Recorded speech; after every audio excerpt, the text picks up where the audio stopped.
Most podcasts will open up with all of us doing the Wakanda Forever sign. We are not Three doing black that. geeks said, "You goobers make us sick." Hi. We're the Negroes that look down on you because we have knowledge, more knowledge of Black Panther than all of you. All of you just know the movie. MCU character. We were here. We were Your here. knowledge of your extension of your knowledge of T'Challa begins and ends with Chadwick Boseman. I say, hey, that's a good fucking start. And I said, read the book. You was like, nigga, read. And that's why we look down upon you all. I'm sorry, gentlemen. Did you just put up the Chinese Disney bootleg of Bast from from Wakanda lore? Welcome, ladies and gentlemen. Is this better, nigga? Yes. You know what I just didn't notice? I just noticed the earring. If you don't send me that shit, I got you, Brian. I never noticed the earring on Goliath. I never noticed. Hey, real talk. I kind of wish Keith David walked on the Star of Hollywood with that fucking like a Goliath mask. That's my Juneteenth. So, ladies and gentlemen, Prime Gundam is here. We're here talking about Black Panther, and I want people to understand something here, just to preface this as we dive into this. All right, we do not mean to insult anybody. We don't mean to hurt anybody. This is all just us talking the truth, speaking our truth, and getting it out there. Because honestly, the algorithm of TikTok would not allow us to talk about this shit because it's racist. That's just what it is. So before I say anything, before I speak, truth, get this on record. Get this on record right now. Yeah. I adore Chadwick Boseman. Yes, I thought his performance was great. He is a fantastic, phenomenal actor. And anything that I'm about to say in this episode is absolutely not directed at him. His legacy is cemented. He is a fucking generational talent, and there will never be another Chadwick Boseman. Mm-hmm. Yes. However, okay. There should be another T'Challa, and we're going to continue on. 100% agree. 100% agree on that. I will say for the record. Go ahead, Eris. You're next. I'm just going to say for the records, gentlemen. Chadwick Boseman, in the words of Prim, he an all-star. He a forever all-star. Oh, he a forever all-star. Come on. Okay.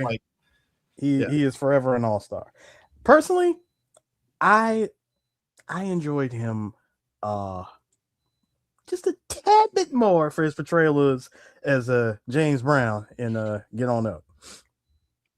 I love him trying to be Denzel in 20. I loved him trying to be his mentor Denzel in 21 Bridges. 21, and that was like number 2 for me. 21 Bridges, I was like 21 Bridges. 21 Bridges, he was really like, you trying to be Denzel. I see it. I see what you're doing. You're trying to be Denzel in Unstoppable. Thank you. That right there. Before, can you?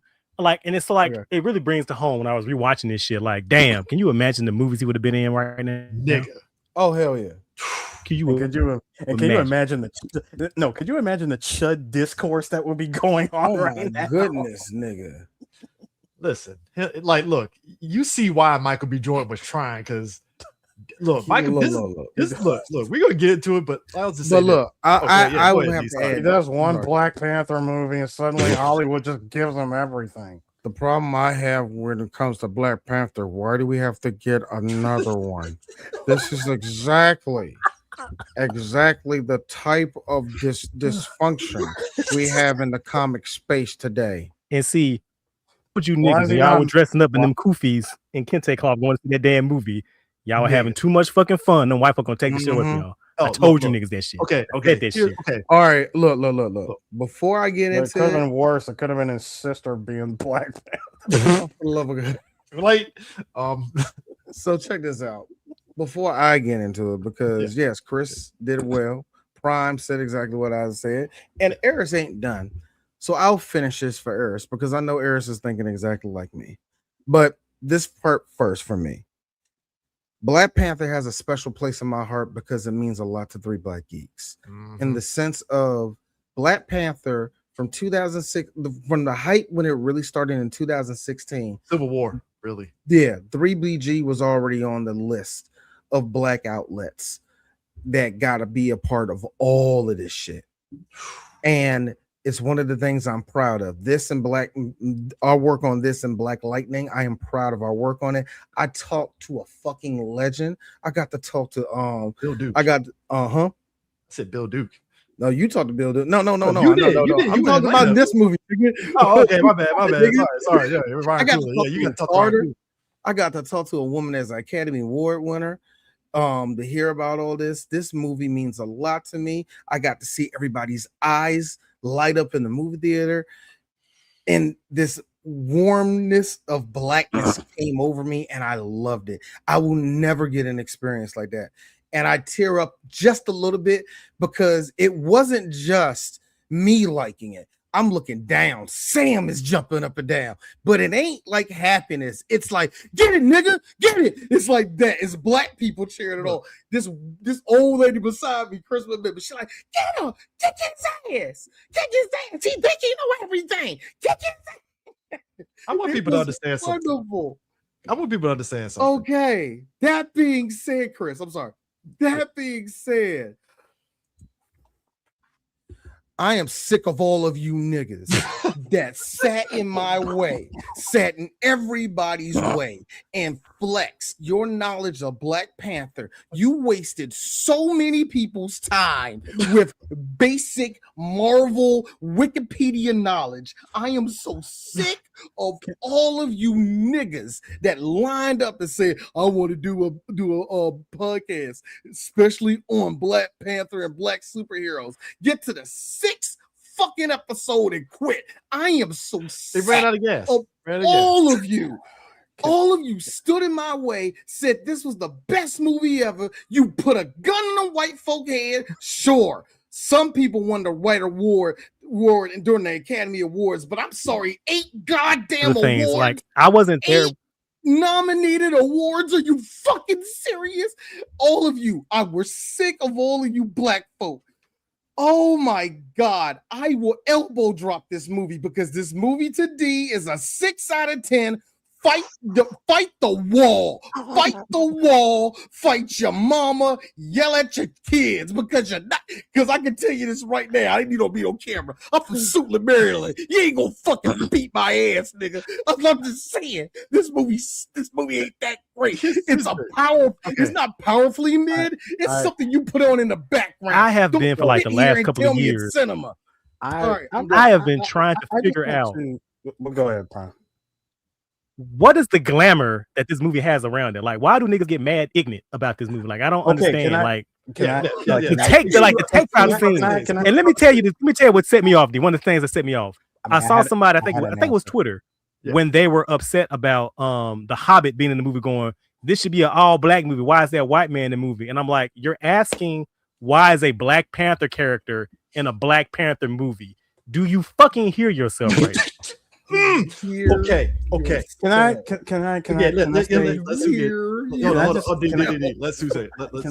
just say Black Panther, I don't want to say suffers, but Black Panther has the same energy that a lot of other for the culture black films has, which is the number one thing is the biggest dead giveaway.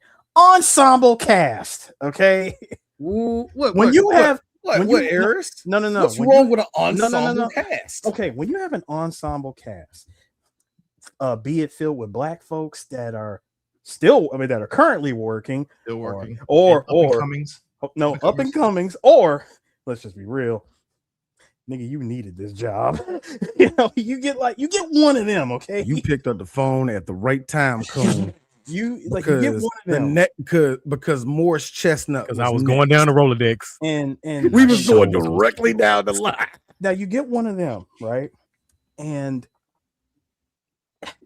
after you have either both, it has to be a combination of both a great director, a great writer, and a great producer that takes this ensemble cast and literally puts them together like the Infinity Stones on the Infinity Gauntlet, and puts out an at the time grade 10 movie, right? A level 10 movie. Now, once all that steam burns out, it's forever like cemented in black culture, like forever. it's up there with like what is it? It's up there with Coming to America, Jackson's The American Dream, and you know what? You adding your third, okay? Wait, No, but I mean, wait, no, but see, wait, Eris. No, I'm You going. did it, Eris. You did it wrong. You said Coming to America. You said Coming to America, Uptown Saturday Night, Jackson 5 American Dream. Sue And really, then you can put Sue Black really Panther. just pulled off the fucking Eminem tie collapse list and shit. It goes I Come know. to I heard America. from Outkast. No, but hold on. But am I wrong? Am I wrong? Yes and no. Yes and no. Please tell me Because why I'm I wrong. agree with you. I actually, for the most part, I agree with you.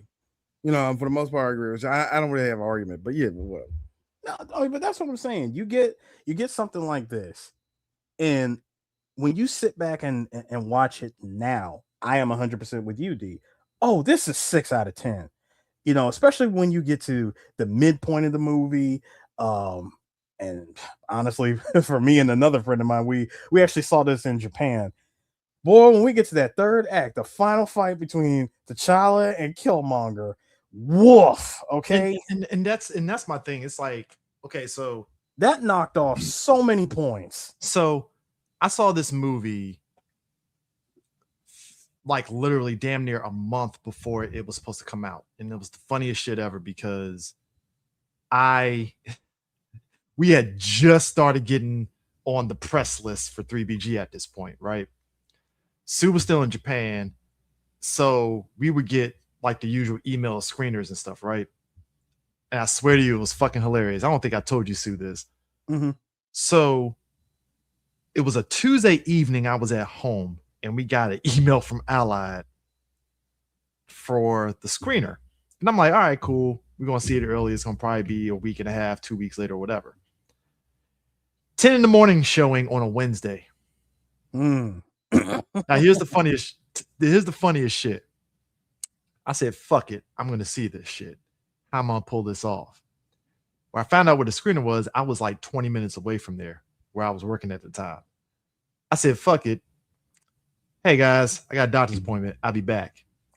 Hauled ass to the fucking theater. Went to go see it. One of 6 people. My initial reaction to the movie, I was smiling ear to ear because I was like, yo, I love this shit. Then 2 weeks later, we got the regular press screening for like kind of like the GoFobo general audience one a week before the movie came out. And me and D saw it. Normie screening, as I call it. And me and D saw it. D at that time sat there and felt the same way that you felt and he felt at the time and stuff, except it wasn't on that level, but it was like, yeah, I enjoyed it, but it had issues. I told D during the movie, hey, I already saw this movie like 2 weeks prior. And he was like, motherfucker, you seen the movie? I was like, yeah, I did see it. No. And Chris goes, and I quote, this is one of the few times I really didn't want to uppercut your ass. Eris, this is how it looked when he told me, yeah, I seen this movie already.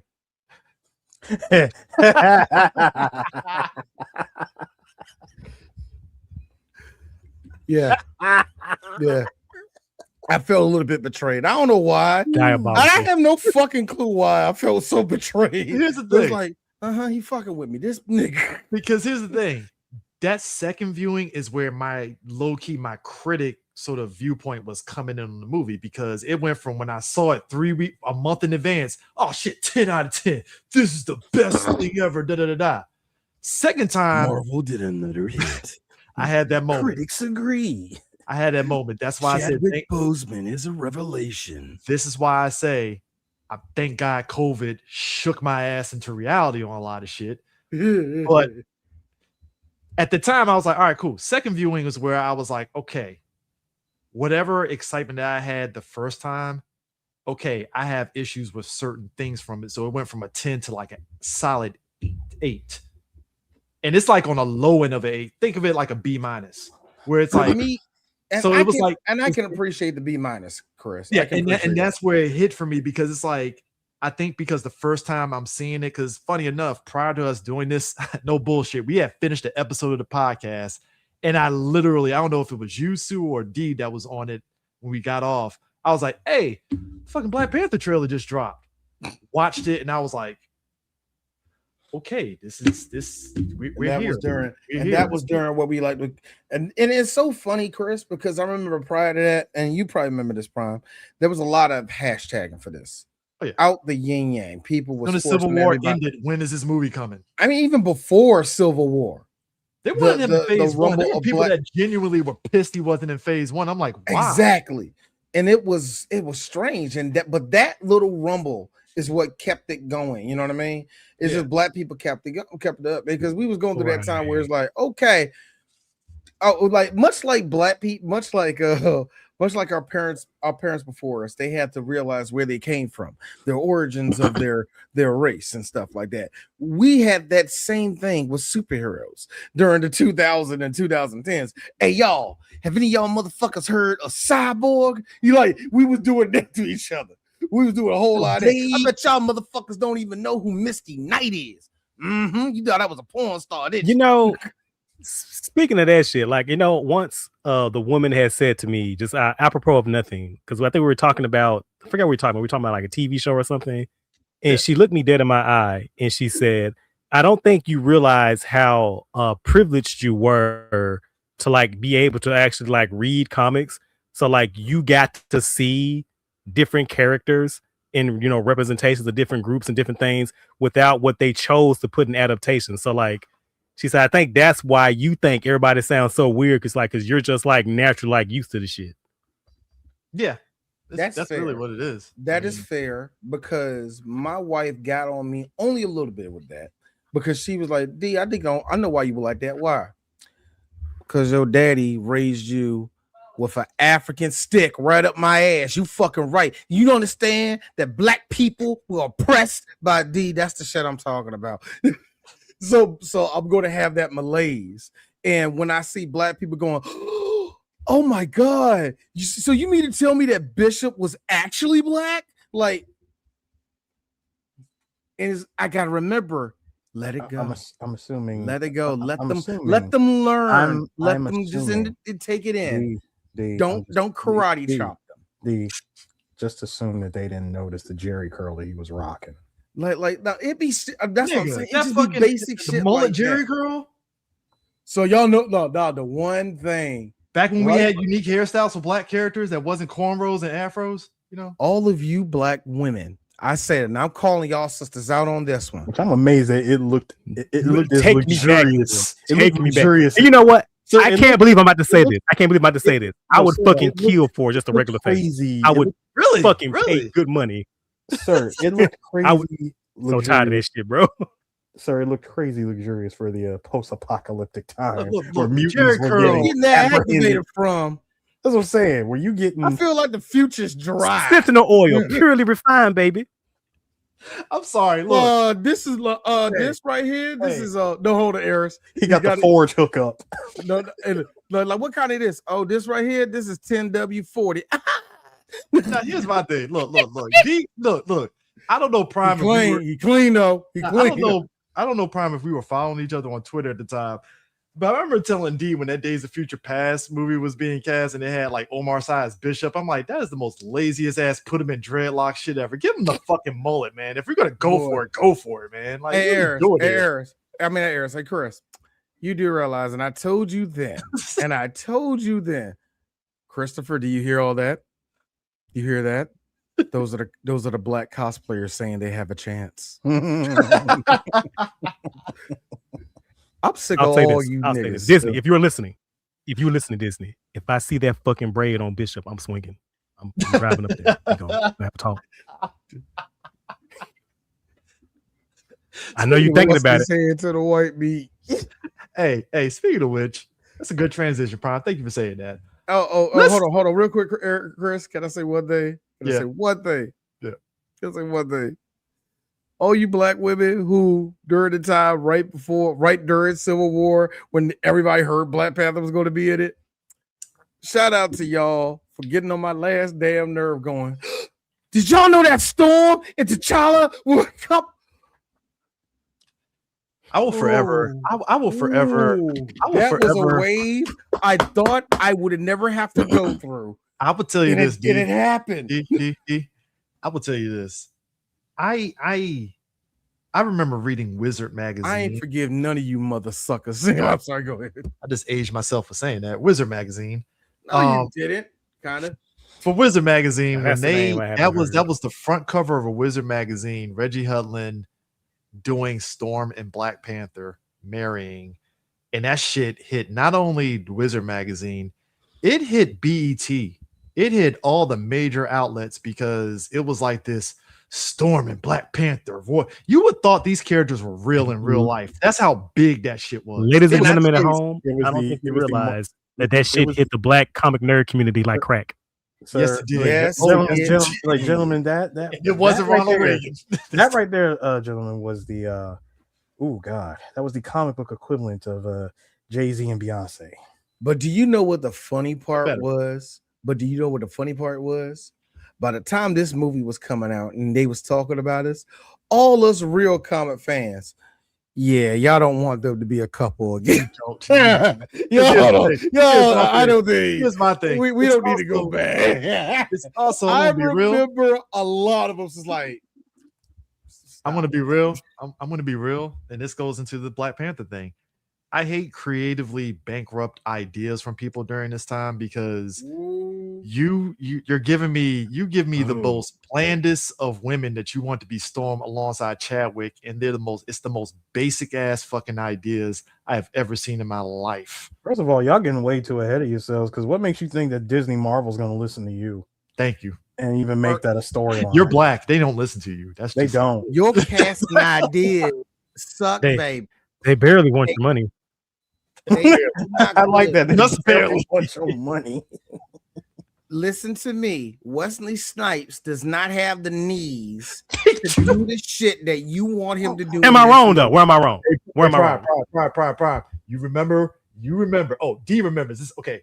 Sue, you weren't on Twitter at the time. D remembers this. This is early, but I think this is before your second born. D was still active on Twitter, right? You remember when they sat there and was like, Morris Chestnut and Michael Jai White should be Black Panther, and all of us were like laughing our ass off. Like, first off, Michael Jai White, sure, but he's too fucking old. Morris Chestnut, my nigga. Morris Chestnut doesn't play villains. Does he have the knees? First off, no. Never mind the knees. I don't want to see a Black Panther. Hold on. I don't want to see gentlemen. I did not want to see a Black Panther with the Boys in the Hood saxophone playing. No bullshit. But y'all, on some real shit, playing at their waterfall fight, wasn't it? Yes. But do you want to know what I did like? I did like the fact that all the little star casting that people were doing, when they came up to this nigga, this is exactly what he did. My girls like to when I'm play number 2. All I know the time is just getting jet. Need a lot of cheese. I've been everybody like nobody wanted to do this. Like everybody that approached it didn't want to do it. And then when it became the hot item, we had people like your boy from what's the name? Your boy from Power. Oh, fucking Power. Yeah. What was his name? Amari? Yeah, Amari, whatever. I was about to say Amari Hudlin. I think it was Amari Cooper, I think. Yeah. Amari Cooper. That's a basketball. That's a football player, nigga. Hartwick is a Hartwick. Yeah, Amari Harper. Yeah, Amari Harper. Yeah. Oh, yeah. Harper? Whatever the yellow nigga. Either way, Ghost. Anyway, whatever. It don't matter. But I remember he was rumored. No, he wasn't. I said rumored. He was rumored. You remember he said, "Ain't it cool news?" Told me Omari Harper was going to be. That was a trying time. So speaking of ain't it cool? When is that? When's that Buffy reboot happening? Any day now? Buffy reboot. Yeah. I will be in the casket when that reboot. There's a production from Rooster Teeth that's going to come out. Nigga, the Winds of Winter will come out before that fucking Buffy reboot. The Buffy reboot is going to show up with a de-aged Spike. I don't know, man. That Batgirl movie might fucking pop on the internet before that. My nigga, that would be nigga. Shazam 3 is happening before that fucking. No, you have why are you giving that man hope that he's going to be Shazam? CJ, you have a higher likelihood. You have a higher likelihood of us seeing the Batgirl work print. Somebody got it. Somebody got it. that shit gonna come out 6 years from now. And I have this sick feeling halfway through. You know, I'm kind of glad it did came out because it would have fucked up. I will say this though, like Chadwick being cast at Black Panther, it was definitely a move that nobody saw coming. Yep, they never saw it coming. And I saw a lot of people saying like, "Isn't he too good for Black Panther?" I remember that small, and that's another problem that. And that's another problem that I have with fandom is that people take away so much autonomy from the actors instead of just trusting the process or just seeing how it plays. Like, I can question, like we always talk about Batman, Michael Keaton. I always feel like you have to like give an actor a shot and see how it plays out before you see it. And like, and part of the reason why like I understand people's gripes with both Black Panther is that if you look at his intro in Civil War, like, it was like, oh shit, like this motherfucker can go. Like him putting hands on everybody, that was some Black Panther from the comics type shit. Like Black Panther comes in, fucks up everybody, the show inflects, and that was it. Also, you gotta remember, this was during that time where the little things made people jizz. Remember when Spider-Man's eyes closed a little bit and everybody lost their shit? I mean, same thing. I mean, seeing that dude running, everybody like, oh yeah, seeing Captain America chase after Black Panther, and everybody's like, "Oh my god, he's faster than him." I mean, he's black. Look. I mean, he's black. You know, he's got the heart-shaped herb, and you know, all of that. The man's in the cat suit. But no, best line ever. Hawkeye. Hey guy, I'm Hawkeye. I don't care, bro. Get the fuck out of here. Like, I don't like. All right, bro. And I'm a Hawkeye fan. I was like, hey, Hawkeye. No, he doesn't know you. Right, look, you know what? Click. He knows nothing. I feel like Hawkeye. I really do feel like Hawkeye is just an extra. I like Hawkeye. Look. You know what? I like. Here's the thing. Hawkeye. Yes. Here's the thing. Hold on. Which one, Prime? Ronin era Hawkeye or before Ronin Hawkeye? Call me an edgelord. Yes. Well, I'm sorry. Everything up before hipster Hawkeye. Hipster. Oh, gee. Yeah. I like hipster Hawkeye though. Ugh, really? Want to be Ollie? Like I said, I like Ronin. Really? I like give me Ronin. I like hipster Hawkeye. Sorry. If I got down to cross by that, I'm fine. Give me Ronin all day. You know, we could actually do something by we can get like a little side story, kind of like how they did the Punisher. Was it One Last Kill joint? Could we get for Hawkeye? Can we get that story of him being Ronin, where like his misadventures of killing Cartel and yes, and Rhodey was all like, "Look, Nat, I know you want me to find him, and after everything I've been seeing, I don't know if I should find him." Well, because according to media literacy at that time, Hawkeye was racist. Yo, let's highlight that chat. Like that's what pissed me off. That's one thing that pissed me off about the suits. Yeah. So like I love his suit in Civil War, and like I don't necessarily like disagree with the suit from the actual Black Panther movie, but like what pisses me off, and this thing that Marvel or Disney always fucking does, is where like it makes fun of like the comic book suit. Like fuck you, man. Fuck you, bro. I think because I think they did that. I think they did comic book movies do that all the time. Like early on that early phase, they definitely were kind of like it's like they're really that terrified to give the character their suit. Like we've seen it with Captain America, where it was like a joke. He's like, "Oh man, like I can't believe I'm really about to go out here and do this," and he's wearing the suit, but it was for those USO shows. I mean, I think, but that's the other thing too. That's the reason why, like, when you look at Cap and Avengers. I saw what they were trying to do. They were definitely going very Ultimate Comics Cap, but it's just the execution of it didn't hit, right? I'm making fun of that 1990 movie. Yeah, but like, I think to what Prime was saying, like the whole thing of it's not as, to me, it wasn't as egregious as say Singer's X-Men movie where he's like, "You want me in yellow?" And I'm like, "Yes, motherfucker, we want you in the yellow outfit." What the hell? Like, but it's definitely one of those like, "Hey, it's kind of crazy, right?" And it's like, that's what happens when you. That's fine. Here's the thing: as much as we all hated Singer doing that, it spoke to the audience that a lot of them don't give a fuck about the source material in that regard. And but what made it funny, at least after phase one, at least midway through phase one, when it came to the costumes of all the characters, it was weird nitpicking to me. You know what I mean? Yeah. Just at the end of the day, it just came out to weird nitpicking to me. There were some that were really good, some that just. What was that junk in Iron Man 3 that people was bitching about? I forgot. It was one of those marks, one of the marks that he had. Oh, it was one of the suits. They thought the Frankenstein was supposed to be the Hulkbuster or some shit, I think. And people like overdought it and shit like that. Like that crap. Like that. Like I understand. Look, I totally understand this nerds nerding, but when we got a bunch of posers hopping into the chat, adding their motherfucking 2 cents to this shit and having content going out to thousands, feeding them dumb information. That's what it gets crazy. And that's okay. And this is where I gotta go into this. So one of the things that irked me to what Sue was saying earlier, and Dee was saying earlier, was the conversation surrounding like, fuck it, like Prime said, Everett Ross, right? People forget, and this is something that came verbatim from Christopher Priest. Everett Ross was a character that was in, I think, the Khazar comic, I believe, and Priest brought him into the Black Panther book. And the whole thing with Everett Ross is he's basically the audience point of view, but by virtue of him being white, it's what his perspective of Black Panther is. And it's like, and the way Priest wrote it, it's like what a white person thinks of Black Panther. So there's going to be a lot of racist undertones to the character.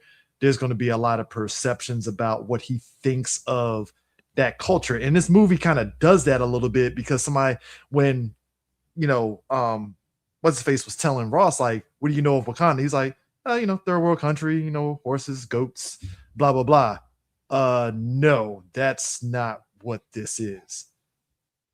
And even the way that they do Ross in this movie, everybody that kept talking about this film was like, why they have to put the white CIA agent to save the day? And I'm like, but that's the character. Like the whole movie, everybody from T'Challa to everybody is like, sure, white man, you're in charge.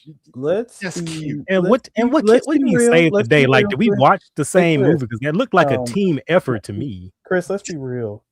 Thank you. Let's really be real here for a second. We all got our disclaimers out and saying, like, listen, we say this with no racial intent or anything, but the character of Ross, while he does exist in the comics and whatnot, because you got to make this a movie and it's Hollywood, you have to put a white face in there somehow. Even though this is an all-star black cast, it's a black one white cast must be in this movie so that they have somebody to identify with.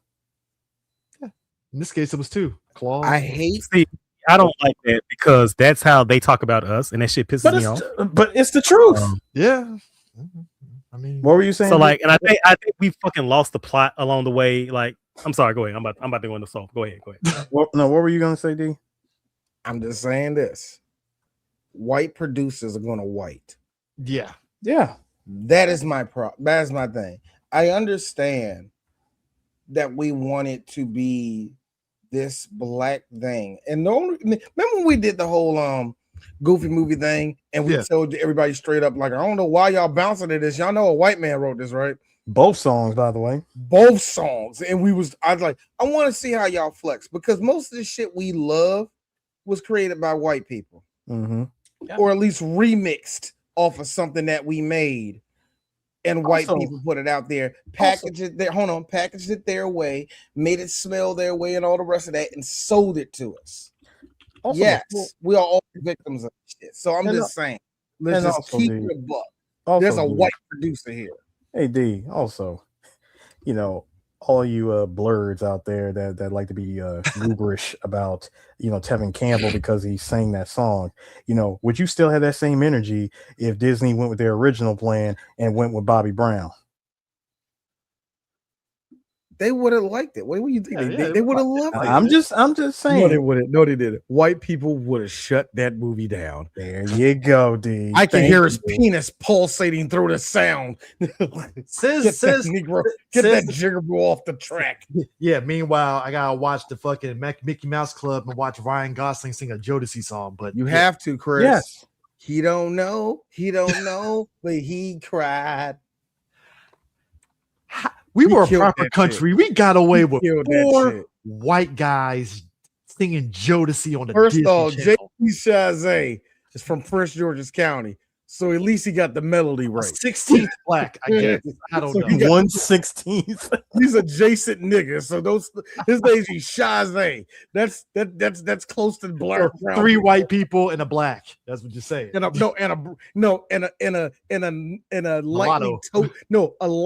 lightly toasted brown person.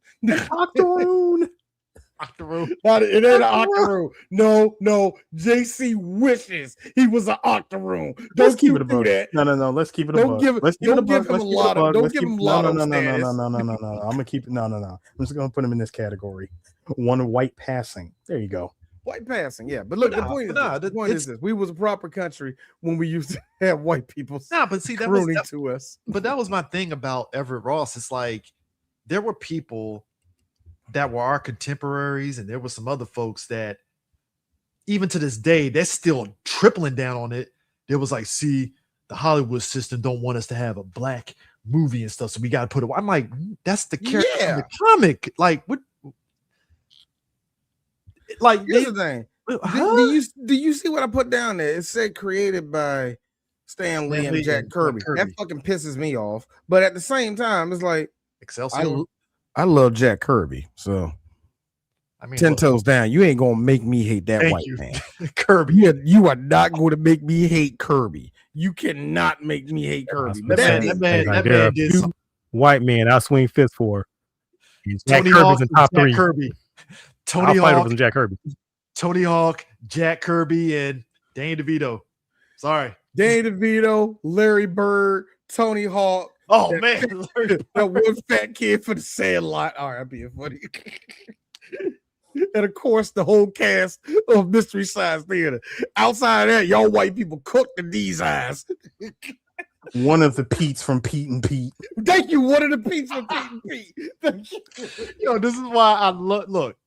People don't realize early Twitter was so goated when that man said when the race war started, that guy killed Tony Hawk and his Nino Brown, and Hawk was like, "Hey man, I appreciate the hesitation. I appreciate the hesitation." That tweet was legendary. I saw that shit. I was now we really can't kill you, Tony. Now we really can't kill you. Oh man, Kyle Busch just passed away. He was another one down there. I will fight you over some. But no, Dale Jr. still alive. I will fight you. Dale Jr. is my nigga. Yeah, I will fight you for him. Speaking of fighting, we're gonna talk about how the Killmonger haircut had the fucking black community and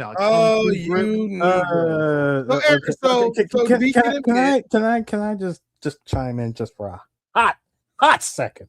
Yes, Eris, dude with a jerry curl and not dreadlocks. Tell us about how your hairstyle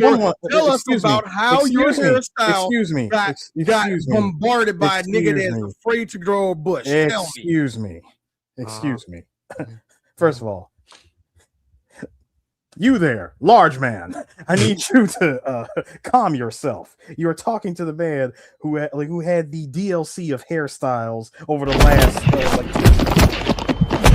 What's that, nigga? I did have dread, so you can speak. Yes. I didn't let go of this meme. I gotta actually retwist. This junk is actually bushy as hell. I hate it right now. I just wanted to point out that while it was cool when it came out for this movie, personally, it was cute for like a good 2 to 4 months. Once it invaded everything, more like in particular our video games, where you finally got something to go alongside the afro cornrows and baby dreads in sports games and creative characters and whatnot. Yeah, I got so sick of it because it became a personality in almost any game now. And Eris, I got you on this one. Eris, look at me. I got you. I blame all you blue-haired white girls who don't know nigga hair.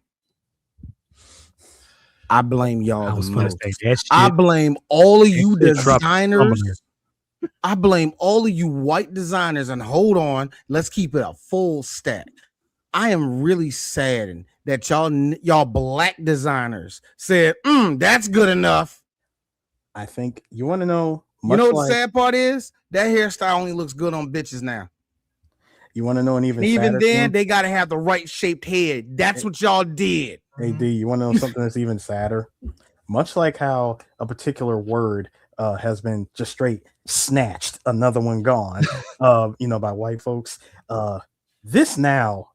This haircut is now associated with the wrongly used word woke.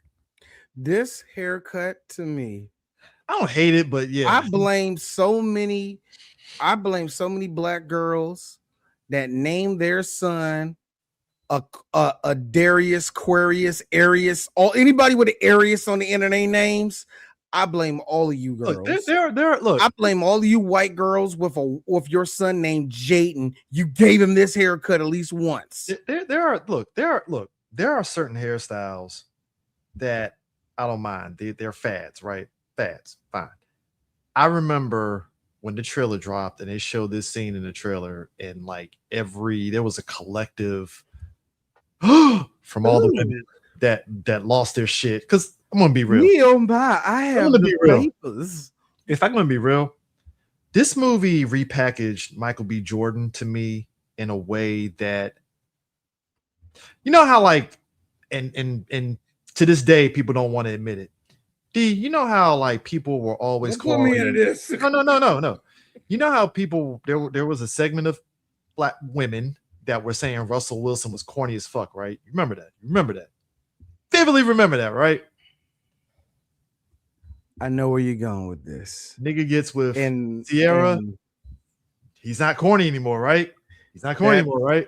I hated that Michael B. Jordan had to hook up with his life partner, Ryan Coogler, for him to get fined for all you black. And it was women, because women were really, I'm not lying. And if somebody wants to sit there and call me on it, whatever, I don't care. Y'all motherfuckers were calling Michael B. Jordan everything but a child of God in terms of what you saw as is he fine? He had no fan base until this movie came out. Yeah, there was a unless you like actors, you would be like, all right, cool. Unless y'all like actors, yeah. So here's the thing that killed me. Michael B. Jordan had to get the Scar power up in the form of Ryan Coogler or a F. Gary Gray directed film. Yeah, exactly. And that's the thing that ticked me off so much. And it's not Michael B. Jordan's fault. Let me make this very clear. This is not his fault. No. And especially what happened with Sinners, I am glad for his come up. Oh, yeah. I'm actually glad for his come up. For sure. I am not a fan of his. There's a lot of his acting, even in Sinners, where it's oh, shut the fuck up, nigga. There's a lot of his acting that I still don't like. But like I said, and I told this to my wife, he's at the crossroads for me. Either he is going to turn into Will Smith, where it's hey, Mike, we get it. You're trying to get an award. We get it, Mike. So, shut up. We get it, Mike. Or he's going to turn into an actor that's you know what, Mike cool as fuck. He's going to actually stack and become a better actor and all the rest of that shit. So he's at a crossroads right now. I don't know what actor he's going to be. But that being said, oh my God, the way y'all backed up, see, L'Oreal a dumb bitch. Yeah, that's right. I would never call him a nerd. Bullshit.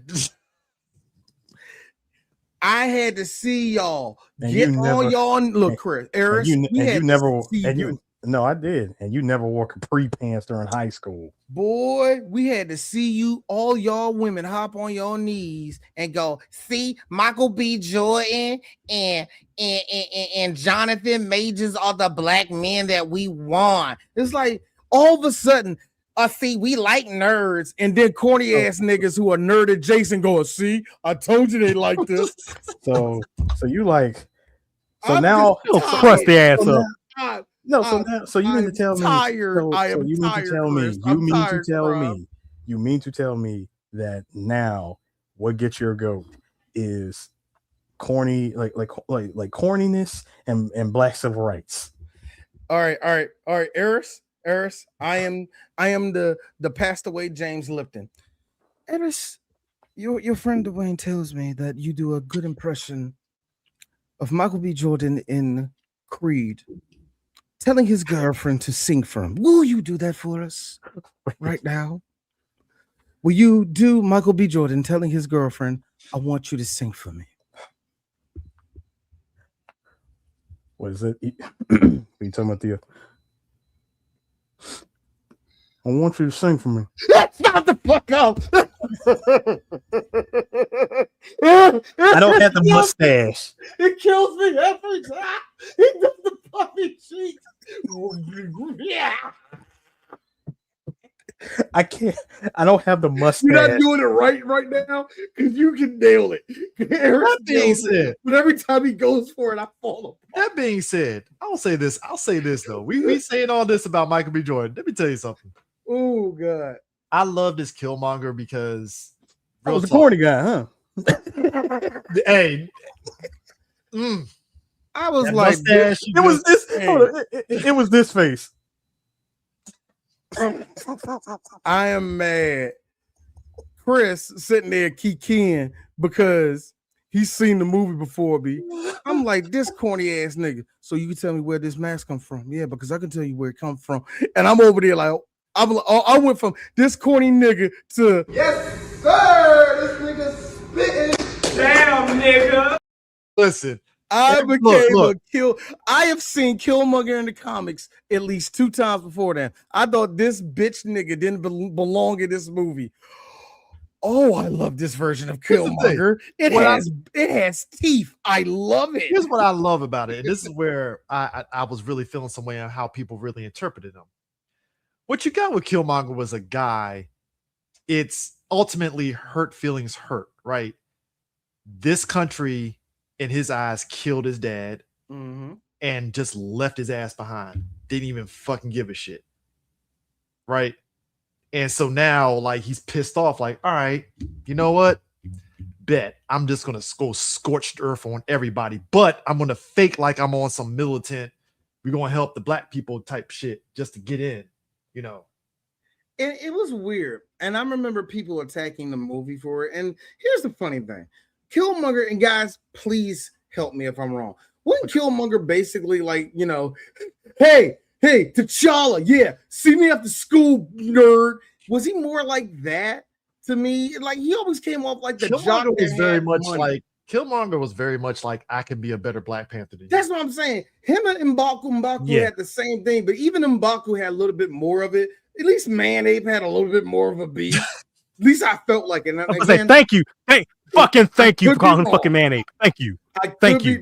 Fucking thank you. I could be wrong, but Man-Ape got more of a fucking beef with T'Challa than motherfucking Killmonger. If I'm wrong, all I'm saying is wrong with that. You know, I told me and D joked about this on Twitter. I was like, D, I get why they changed it, but I felt I'm a man on an island when I was like, I kind of wish they went full Man-Ape with the shit a little bit. That's just me. I get an argument. Do you know I get no? Here's the thing, Prime. I don't know if you're me. Put him in the suit. Put him in the goddamn suit. You cowards. Go for it. Fuck it. Let's go. I was telling everyone, I like, oh, that's if you gonna do it with your whole fucking chest. Is all I'm saying. We was playing. Look, it was so funny. Me and my sons were playing Lego Marvel, right? And we was playing, you know, Black Panthers level when you're in Wakanda, and you know, Man-Ape comes down. And I was like, oh shit, M'Baku. Now, my youngest son at the time, he didn't know that. He was like, that's M'Baku? Like, yep, that's M'Baku. He was like, oh, and my mother-in-law goes, so why he looking like a gorilla? Why they call him Man-Ape Man? I don't like that. On the surface, I'm just gonna say this. On the surface, all right. If you're not somebody that reads comics, you're gonna look at Man-Ape like, the fuck is this? But if you're somebody that reads comics, it's like, all right, cool. Cool. It's Okay, like the man, rhino. let's It's like go. the rhino to me, where it's like, so he's a guy in a rhino costume. All right, cool. Fuck. Pretty Cool. much. Let it ride. Let it ride. Let And it go. here's the thing: M'Baku had, I mean, not M'Baku, like, but yeah, but still, the whole thing to me, really, thank you, dude.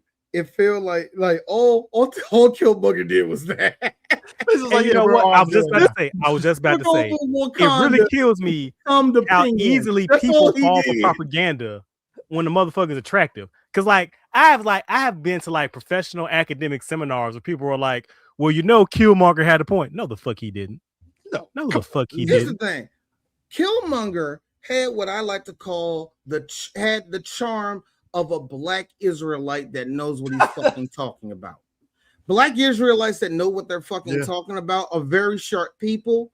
Yeah, they know they're pretty much the nigga Mormons, but they at least have this idea that they believe in something. You can at least understand where they're coming from. It's dumb. Let me make it very clear, and I have told this to niggas, the smart ones. You do realize that that's not how black genealogy works. You do realize that, yeah, we probably came from Benin, but nigga, ain't no way in the world you could track. Well, yeah, but here's the thing, brother.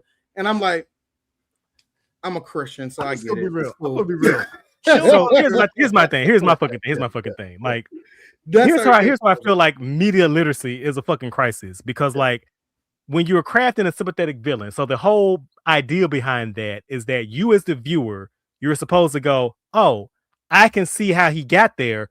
So I do not excuse his actions. I can see how he personally, because of the events around his life, came to that conclusion. Case in point, Magneto. Case in point, Cobra Commander. Case in point, this Killmonger. And so for people to go, oh, well, he had a point. Like, he was right. No, the fuck he wasn't. Like, he may have had good intentions, but him down to his core as a character, it was never about that messaging. All that shit was a fucking front. He just wanted to watch shit burn because he was let me check my notes here, a villain.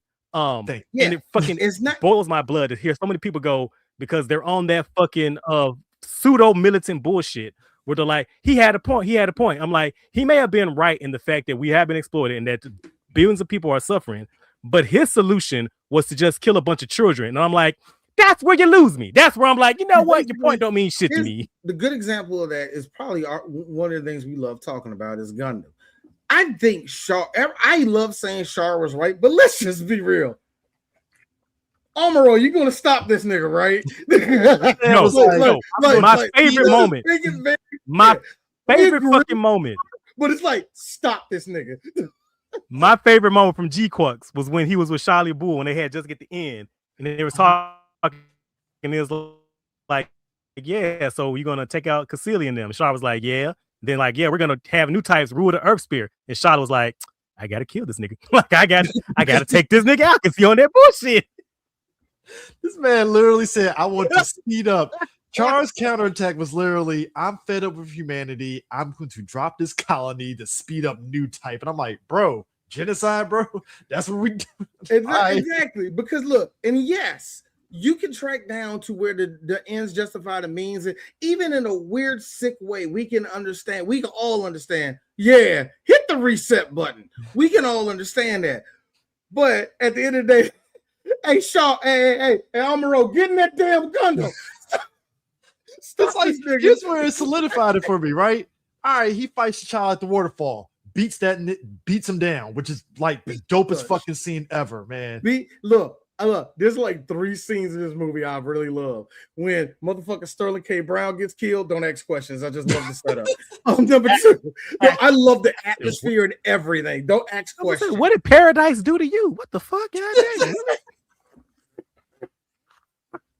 Anyway, but I do like that scene for whatever reason. I kind of like the idea, like, oh, this back in the day, XYZ. Yeah. I don't know why. I just kind of fucking dug it. Yeah. But anyway, but it's the waterfall scene, and it's me going, hey, is that Gary on screen? That's Gary, nigga. What? Seeing that nigga run down the hill, for me, that's a big moment in my life. That's our schoolmate, nigga. So it's like, holy shit. this motherfucker did it. You know, it was that moment too. That's Dude, why. Said, that's why this movie means a lot to me. Yeah? When he said, "Is this your king?" I ain't gonna lie, that shit had me fucking dying. Is this your king? Hey, Eric, but Chris, remember the old black woman beside me when he when he threw the child off that waterfall? What was the reason? What was the reason? What was the reason? I just explained. This old lady, Chris, Prime, this old lady beside me was heated. I always say the best people to sit beside in a wrestling when you watch wrestling are people that know it's fake, but they can get on it. They can get with it, and they can fall in love with the dumbness that's going on the screen. And people who look, I don't know what this stuff is, but I'm a root for the good guy. They are the most fun people to be beside because it's shit like that. Hey. She's like, ain't nobody gonna help them. I was like, no, ma'am, they're not gonna help. Hey, listen. Like it's against the tribal rule. He can't. No, but that's what I loved about like how Michael B. Jordan played Killmonger and how it was written, where it was just like, oh, this motherfucker is fucking cold with it. And that's part of the reason why, like, I know some people aren't big on the show. Like, there were certain like that what if episode of what if Killmonger saved like Tony Stark. I was like, I saw it. It's a man. It's like I'm not a what if fan though. I can admit. Yeah, no, but I get it. But it's just like that character was like fucking like methodical as shit, like cold with it, and that's Killmonger. Like people forget, like T'Challa literally every time he fights Killmonger has to think of a way to beat him. He ain't beating him like strength to strength. Every time they fight, essentially like kind of like his Bane. I would like that'd be like a good analogy for it. Yeah, he really is. Like it, like because I told this guy in the group chat. My first interaction with reading Killmonger, this is a real thing that happened. Killmonger beat the dog shit out of T'Challa, and he became Black Panther, and he was with the Avengers. So you just hop onto the comic where the arch nemesis. It was that front cover of the Avengers book where it was like he had the fucking cloak and it was like gold and shit. I was like, what is this? The first Black Panther one I read was a doozy. It was a good one. The Skrull thought it was a really good idea to invade Wakanda. Really nice comic. Good introduction. It was anything out of Secret Invasion. It was that Black Panther Secret Invasion tie-in. It was like that was my first Black Panther junk. Storm was in it and everything. It was like, wow, I missed a lot in comics. This is when you just started getting me back into comics. And I remember reading that shit. I was like, Killmonger was sick with it and stuff. Now, one thing I will say, the final fight with T'Challa and Killmonger could have been stronger. Womp womp. PS2 game. Chris, I don't have nothing. I have nothing to tell you, but that was a PS2 game. There was a PS. I don't know what to tell you. Listen. I don't know what to tell you. If you're watching it in 4K, it would definitely hurt your soul a little bit. It just did. Look. Now, here's the thing. I will watch this. I will watch this over some AI bullshit for sure. Well, most definitely, because at least this bullshit was crafted by hand. Yeah. Though, what kind of pissed me off at the end, like I don't know, especially rewatching it for here, is when T'Challa was like, we can heal you, and he said no, and he gives like that fucking Hotep ass fucking Hotep shit. I would have been like, that's cool, nigga. You're going on trial, right? Like we not. Yeah, you're going to trial. You're going to hey, that's cool. Going to the nigga. I was going to say he is like the International Council might want to have a word, nigga. Africans, Interpol. Really? I mean, you kind of choked out like the people in here, and like, didn't you burned all the flowers. Literally have the tally marks of people you killed on your body, bro. We gotta face some justice there, dog. Sorry about that, boy. You burned all the herbs. You know when it was official for me where I knew people were drinking too much of the sauce of Killmonger? What? They remember with his last words, I want to be in the water. What do you say? In the ocean with my ancestors. Every nigga that wanted that tattooed on their body, I was telling them, and I quote, "You dumb nigga, your ancestor is buried in South Carolina. There's a Wegmans on top of him right now. let's not do this bullshit. Your ancestor made it to America. Let me tell you porch monkeys something. You darkies, you jigaboos, you'll never understand because oh my black people. It's weird because I get the understanding of it, but it's like, come on.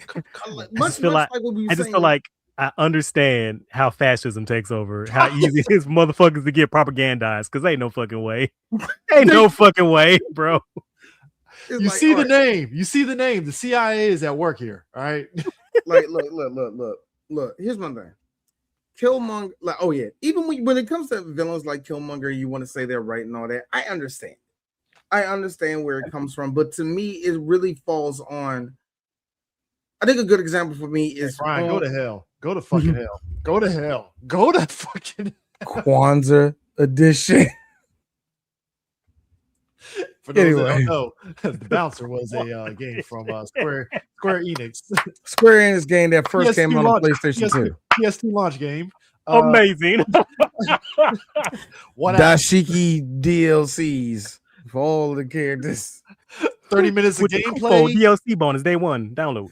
Two brand new tracks by Pharaoh Monch. It's on 30 minutes of gameplay, 5 hours of cinema. 10 out of 10. Let me tell you something. Here's my thing. When it comes to villains like Killmonger, it feels like good example for me, it would be like somebody on the level of Liquid Snake or like like a Revolver Ocelot. Yeah. Oh, I'm doing this for a fucking reason. Yeah. All of this is coming to a fucking reason, because if we don't do this, that will get stopped and this will keep on doing. But until I get stopped, I'm gonna make money off of this shit. Oh yeah. In order for all this to stop, you're going to have to kill me. Duh. But I'm making money off this shit until you stop. It's those weird villains where it's like, I know he the villain, but he got a point. Just stop him. All of this ends. But hey, look. If we're talking media literacy, I'm also told that apparently at the end of this movie, T'Challa gave vibranium to America. And I'm like, did you watch this? When the fuck did that happen? This is the same movie where we got this line from all of the Wakandans. We got this line from all of the Wakandans. You mean to tell me somebody scooted off with a duffel bag full of vibranium? Get out of my face, nigga. Which I'm like, he just got in front of the UN and said, "Hey, bro, we're here. Deal with it." That's it. Like that's literally the end of the movie. Like, P.S. He helps the inner city kids around America. You know what? Actually, Chris, what opinions about the movie? Now when I think about it, here's how it probably went down. Remember after the attack in New York in the first Avengers movie? Yeah. Random pieces of alien tech and weaponry just sprinkled all throughout the city. Yeah. I'm sorry. Life somebody is normal. smashed Thor's hammer in the beginning of the game. You got to find the shards now, Eris. No. You know what I mean? Because think about it. Spider-Man: Homecoming. Michael Keaton's Black Market. Yeah, basically you just get you get a bunch of weapons. Like, hey, I heard we found this from the attack. That's what made and this is the funny. I think again when we talk about Black Panther, that's what made the movie so funny. The people that agree with Killmonger, I was like, hey guys, let's say Killmonger goes through with his plan of weaponing everybody, weaponing black people all over the world. The Avengers are going to have to make the tough decision to do work on some black folks, right? And guess what? Falcon. We're going to need you to go down there and carpet bomb Houston. No. Nigga, are you sure? No. Dude, stop it. See, first of all, you're doing what? First off, that's Rhodey that's doing that. No. Damn right. That's Rhodey. Both of you, stop it. See, what you two are doing is what Hollywood wants to do. Race war. Yes, you two want Hollywood to write that. What I think is going to happen is the Avengers are going to tell Rhodey and Falcon, hey, I'm going to need y'all to take the day off. It's like, y'all take the day off. Steve, they don't need to take the day off. It's like, y'all, no, y'all take the day off. Why did he take the day off? When they come back here tomorrow, Martin Luther King birthday ain't going to be a thing no more. What do you look? I'm already sick. Listen, we're already Listen, we're already in the process of getting rid of Juneteenth. Look, So look. We already got missiles aimed at Magic City in Atlanta. This is going to be a threat to the Negro. I'm already sick of I want y'all to see, I want you to see a before and after. The bridge to Oakland after. Like, look, I'm already sick of niggas that got pissed off because Captain America at the end of Endgame went back in time and didn't save Martin Luther King from getting shot because apparently, like that goofy shit. I'm like, so you want him to not only go back and return the stones, but you also want to go in and create another like another splintering of realities. And this is where D gets to be bougie. And Marvel, you're not good at that. That's a DC thing. even then, I'm looking at DC like, let me tell y'all a moment. When Eobard Thawne said, "You went back and saved your mom, but you didn't go back and tell Hitler to stay in art school." Oh no, you had chances, bitch. Mama. You didn't know this. You know that was a ripple effect. You don't know what that is, don't you? You don't. Boy, you bitch. when I heard Thawne say that, I said, "Ooh, that's a good one. That is a good one." Look, this is why Thawne is the most points were ever made by the villain. Look, this is why Thawne is the goated villain. When I saw that second animated Suicide Squad film, I'm like, how the fuck is Thawne? Of course Thawne would do that. This nigga is like vibrating himself to keep himself alive. I was like, of course he would do that. Hey man, petty recognizes petty. You gotta that's some petty shit. He gave the middle finger to death and said, "Fuck you." That ain't happening on my petty. Like pettiness is the final stand perk in Modern Warfare. Lord, but nah, man. Like, look, Winston Duke as Mayonnaise. We'll call him Mayonnaise. Winston Duke. He is mayonnaise. Mayonnaise. I love him. The energy that I said, I told my wife recently too. Nah, I want Duke to show up. And we kind of got that. Like, that's never gonna happen. You are never gonna have that black man come down some stairs and doing that, D. That nigga is not gonna embarrass you black men and the rest. Look, the Jabari tribe is apparently Q's, like, ooh. They pretty much are. Yeah. They're mountain niggas. All they do is sing. I was supposed to say you mean the Alpha Q? Look, all they do is smoke weed and sing rap-a-lot songs. I ain't gonna lie. And their food of choice apparently is eating whole carrots. Hey, listen. Whole. I ain't gonna lie. No. That would have been a good joke. Not bananas. Kill this nigga. Kill this nigga. Oh my D. How geeks and gamer of you.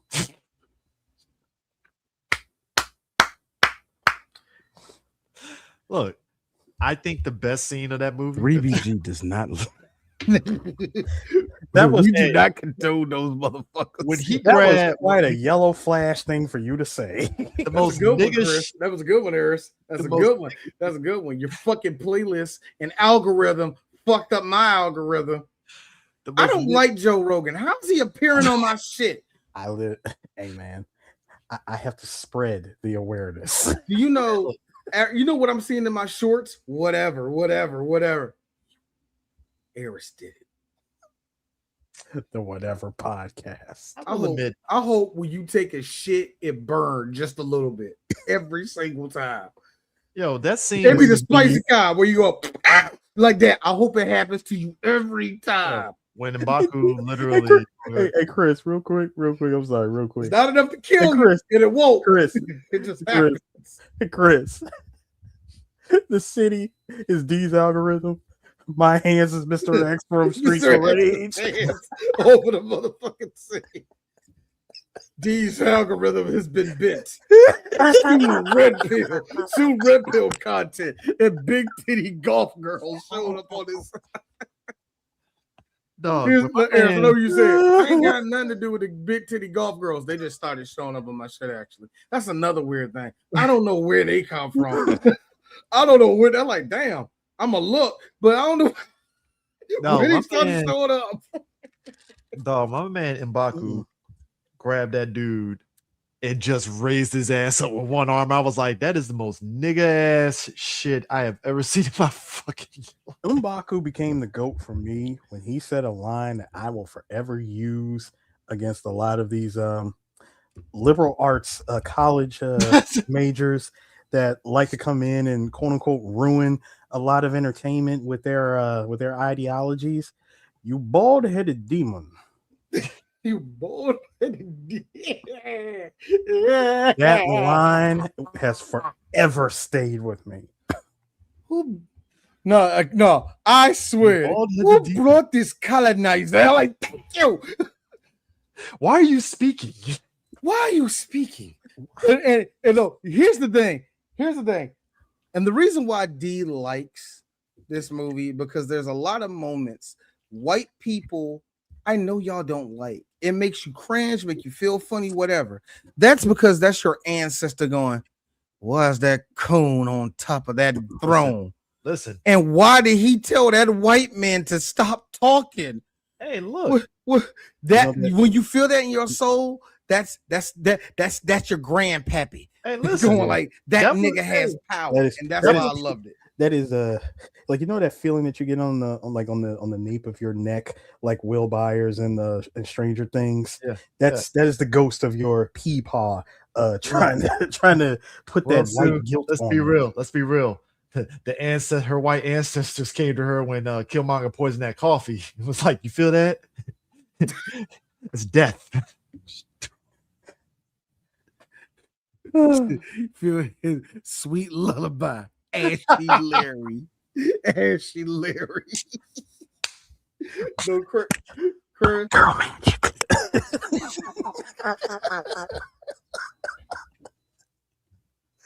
If Killmonger has said that, if that was the time that Black Girl Magic was used as a line, I would never question the MCU ever again. Here's the thing. Yeah, the MCU, much like Eminem, gotta apologize for me. Yeah, it don't matter to a lot of y'all, but it matter a lot to D. Y'all gonna have to apologize for Samuel Jackson full throat yelling "Black Girl Magic." And the mother and Monica all of a sudden farted and her powers kicked in. Fuck you, Marvel. This movie, you have to apologize to D. You're gonna have to. I let a lot of corny shit go. I need you to apologize. For you gotta apologize for to that me. $300 million budget disaster that you called the Marvel. That goes into something that I said about this movie. In that, okay, Ryan wrote this movie. The first and second acts are very like personal stories. Clearly, because we're watching. I say personal in the sense of like you're seeing like there's this central conflict between what T'Challa and Killmonger are going through, right?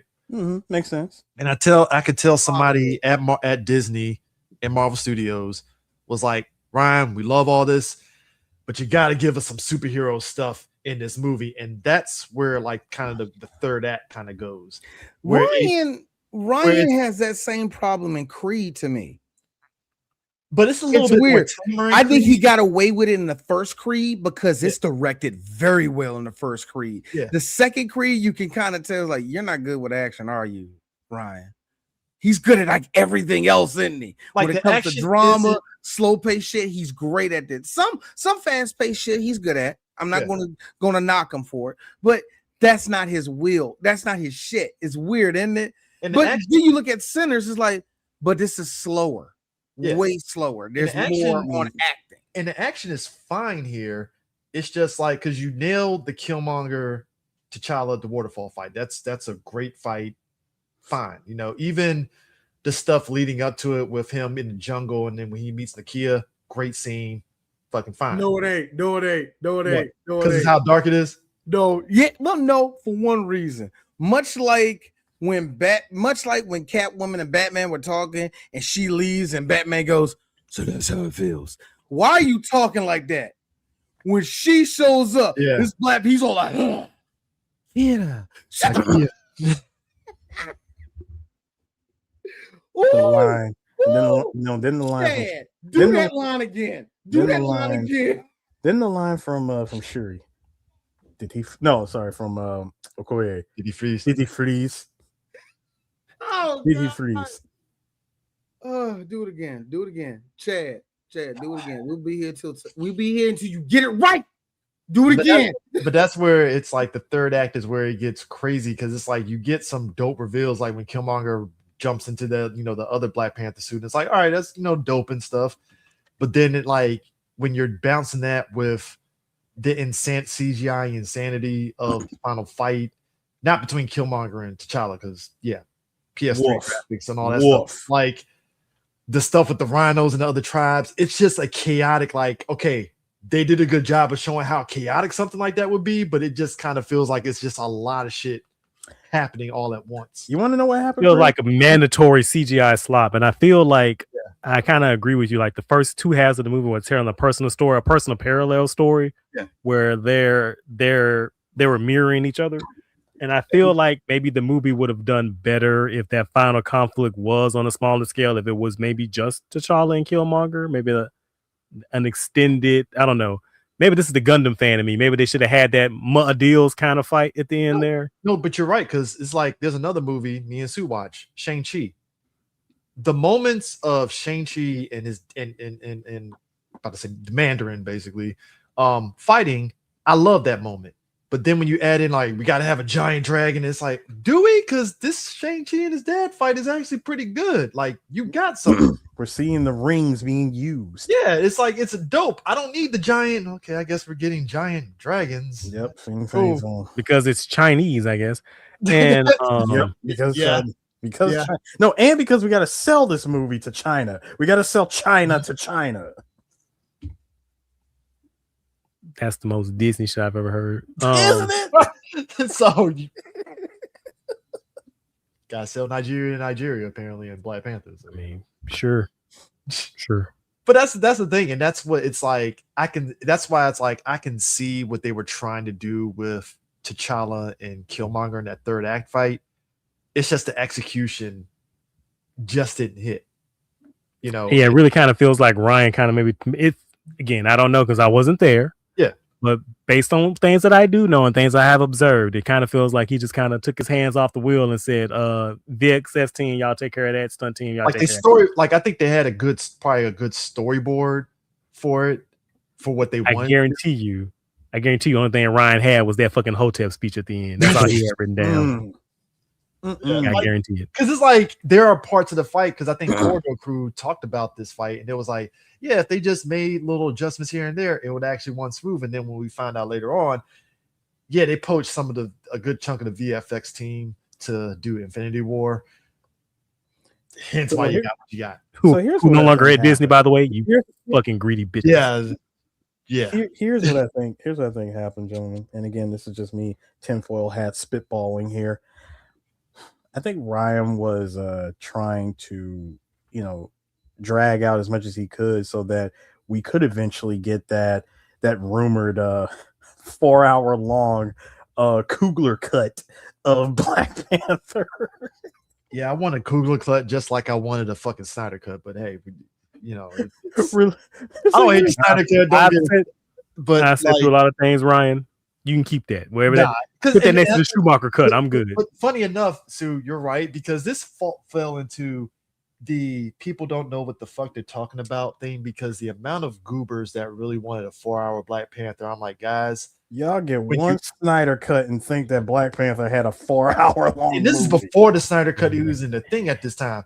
But but a good chunk of people were like, hey man, when they say 4 hours, that doesn't mean the movie already had hella pacing problems. Can you imagine? Yeah, so it's like, so the thing of it is, it's like, guys, when they film movies, they go all in one film, and the film does total out sometimes to 4 hours, and that's why they have to cut the film down and make it to within the span of time that they do. And a lot of the times, it's like alternate versions of that same scene that they filmed. And sometimes you gotta wait like 35 to 40 years, and then you get the Coda Death of Michael Corleone cut.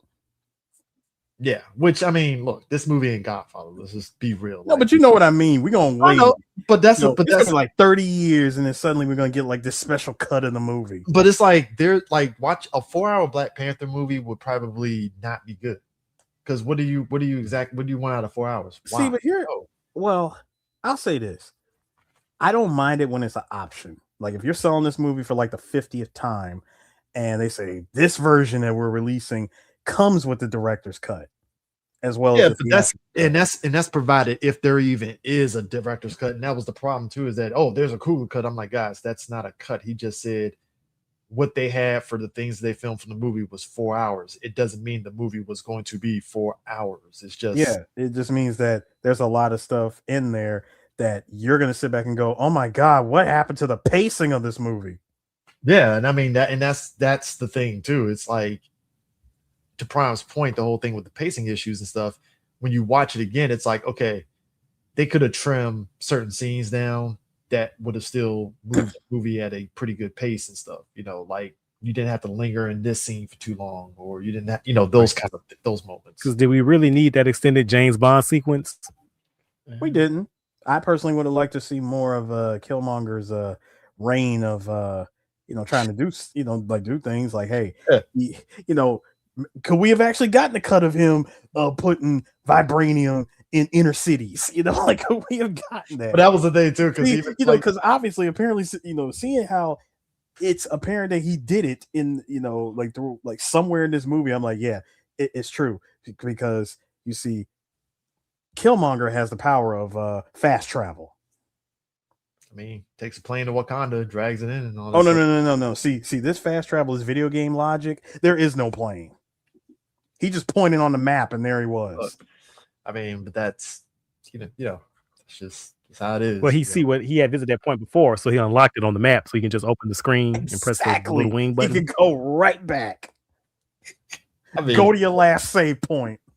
I mean, hey, But I will. The thing about this movie too is it really highlights something here, and this kind of goes into how much of a legacy this movie cemented. Real talk, we never had a actual legit black blockbuster tentpole movie like ever, right? Like we may have like black actors that headline a tentpole movie like Will Smith in Independence Day, Men in Black, that kind of stuff, but they weren't like black movies in that way. And then you get Black Panther coming out, and it's like, yeah, two white people aside, this is a black ass fucking tentpole blockbuster film. This is like, and for it to do the business that it did, there was this sort of like groundswell. Because funny enough, shout out to our boy Gary, he's a stuntman.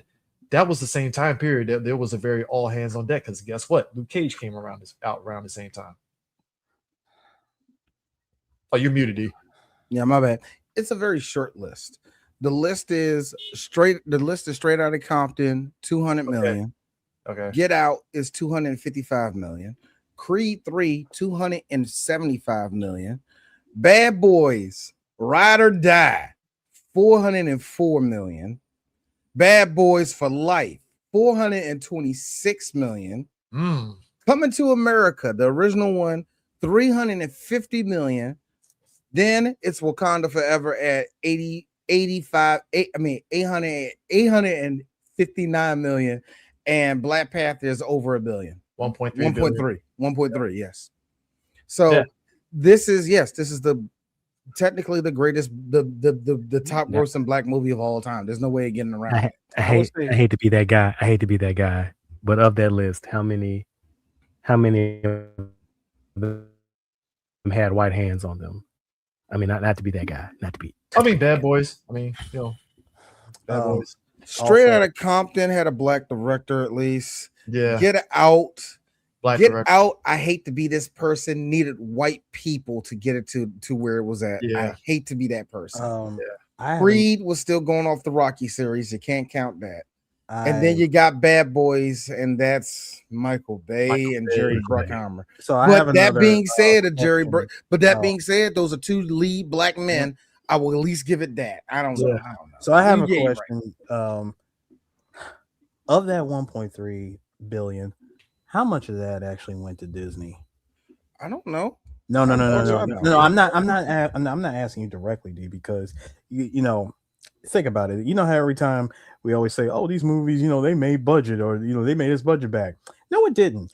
A lot of that goes into the marketing, the movie theaters, because they're gonna get their cut. No, they made the money off it because there ain't no way in the world. No. I know they made. No, they made actual profit off this film. I know that they did, but I'm saying out of that 1.3, like the actual take home. I'm talking like it's called like that's what I'm saying. Because the movie made a lot of that money, even when you take all that out, they still cleared like $1 billion. Or a little under $1 billion. They still got like $900 and something million out of it when the dust settled on all. Wait a minute, 900 million or is it $1 billion, Chris? No, I'm saying it's 900 million. Yeah, but you said it cleared. I'm saying they cleared. I'm actually confused at the question you're kind of getting at. No, because he's saying as though Disney didn't make any money. I'm like, they did. I didn't say they didn't make money. I just said how much. Are you asking for what was the true net value? Yeah, that's what I'm asking. I don't fucking know. They don't give that out. You know they knows, but I mean, if because they only give us a line that it has to make that much in order for it to make it. Back then in 2018, I don't know what would be but the only time they ever broke it down, somebody broke it down during this. I don't know if any of y'all saw it when somebody tweeted it out, but it was right when Rise of Skywalker came out, and everybody, understandably so, kind of definitely didn't like that fucking movie. But it was all these goofy chuds that were like, "Oh man, see, Rise of Skywalker didn't make any money, right?" Even though it cleared like $1 billion or a little over $1 billion, right? And there was somebody that tweeted out like the line item in terms of how much profit Disney got off of Rise of Skywalker after all the money was coming up, and basically like, provided that number was actually real. No, it was real. It was actually like hard line. Hey, this is where the money went to. This is how much Disney gets out of it, blah, blah, blah. But basically, Disney cleared $800 million when the dust was settled on Rise of Skywalker. Here's my thing as a fan and as a critic and as a reviewer. When I hear a lot of times hear people talk about like box office takes, here's me with my hand in the bag. Am I getting any? Thank you. No, that's the other part. It's too much of people like. And this is why I'm kind of glad in a weird way that things are changing on that, because it's too much of people using it as some sort of litmus test as a gotcha on people. And it's like that part, CJ. It's the ratings. That's what it is. They use that in Rotten Tomatoes as a litmus test of how good your whole movie is. And we all know that you can't trust the RT. But we're fucking movie critics. Don't trust us. But here's the thing, too. Don't you dare trust us for everything. But listen. That's what I'm saying. It goes into how people kind of talk about that. Because, like I said, us seeing the conversation surround Black Panther after this movie dropped and the dust settled with a lot of other folks, instead of us just having a conversation in an honest way about like how we really truly felt about the movie, to what Dee was saying, like take your blackness off of it. What is the movie really like? It started turning into this weird sort of like, so you're trying to say that this person is not as black because they just said, hey, this movie could have been a little bit better on certain things, yada, yada, yada. Well, it's perfect. I'm like, it's not a perfect movie. And I like the film. No such thing. There's no such thing as a perfect movie. This is what they did. People did what they always did. And real quick, people do what they always did. And real quick, Eris, your answer is actually that the movie made back $476 million. Thank you. It had to the break off point of this movie was $400 million. It had to make $400 million. It cost $200 to make it, so they had to make $200 because usually it goes double of what it costs to make it. So yeah, they had to do that. But anyway, back to what I was saying. People do what people always do. They start wrapping their personality and a lot of their politics around certain things, I will say inanimate things. Good example of that is the biggest thing that is a part of all of our lives, whether you want it or not. Religion is one of those things. People just wrap their whole personality around it and become that thing. And the same thing when it comes to comic book movies, and not even comic book movies, but comic book characters, movies in general. But movies in general too. I am old enough to remember the old white women that wrapped their whole personality around that movie, Fried Green Tomatoes, and I'm not fucking lying to you. You will be surprised at people And was it that have parasocial Traveling Pants relationships. movie they were on? Oh, the Traveling Pants movie was the same way too. Just white women shit. The vagina monologue. No, Magnolia. What the fuck, white people? But anyway, my thing is that people have these weird parasocial relationships with not just the movies, but not just the characters, but the movies themselves. And combining all of that, let's guess what was dying at this point, but it was still during its height. DC versus Marvel. And people embodied what their favorite character was during that time. And all of you, and DC says this with love and no hate. All of you retards got on my last nerve. Each and every one of you made my head hurt. I love Batman and DC Comics. What the fuck you mean I can't talk about Spider-Man because I like Batman? I made it through WCW and WWF. I'm not doing this shit again. I made it through Super Nintendo and Genesis. You are not doing this to me. And it drained the life out of me, young. Let me. Oh, I hated it. I hated this time, bro. So I don't want to be an armchair soccer analyst. So what gets me about the way that a lot of people talk about movies is kind of a little bit of what you were saying, D, about how people wrap up their identities and things that they like. And so when we talk about art, and I'm trying to train myself to stop calling shit content because it's not content, it's art. It's not. So when people talk about art, art is very subjective. So like I can say I like this, and I can say, well, I like this for X, Y, and Z reason. You can say you dislike this for X, Y, and Z reasons. Exactly. Rarely do those two things like line up because again, it's subjective, it's personal to each one of us. Yeah. The one thing that is not subjective is we can say, well, this movie made X, Y, and Z money, or this movie had X, Y, and Z rated on X, Y, and Z site. And so then for some reason, because those things are observable numbers, those are things that have metrics to them, people then started attributing their own value to those numbers, thinking that those numbers meant something to the art when that's something that is outside of the art itself. And then it was, as you were saying, when people were taking that us versus them mentality with shit and then combining all that, it really turned a lot of discussion around art extremely fucking toxic, nescient, and fucking annoying. Yeah. Those are the perfect words for it, because it becomes, you melt down the art to this putty of, well, Superman can run faster because he can do this and do that. And it turns into Phil and Leo arguing over a blanket, and it's like, shut up. And that's exactly the thing. Exactly. And for some reason, people get like real personal, like especially when something that they like. When you say, "Well, I don't like it," they go, "Well, how come you didn't like it? It's the most perfectest thing ever because I like it." And I'm like, I just didn't like it because it's my reasons I didn't like it. Like that's not an attack on you, and I don't know why the fuck you're taking it that personal. Now, don't get it twisted though. I did feel that there were some people that were being very like disingenuous with their hate because they wanted to be different, and I fucking hell yeah, I hated that shit more because it's like because you're diluting. There's always gonna be some, always because it dilutes the conversation pool in a way where it turns into that us versus them, and why don't you? Because it's like we can have a conversation on what we did and didn't like about the movie, but don't insult my intelligence in the process. Like don't don't sit here and tell me, like, here's the thing. I can understand why I let it go for Black Panther was because you can just look around the world and what it meant to black people just to see. Yeah. So there's not a lot of yuck. I'm not going to yuck up anything for a lot of people. But like you said again, don't insult my intelligence. You saw that train scene.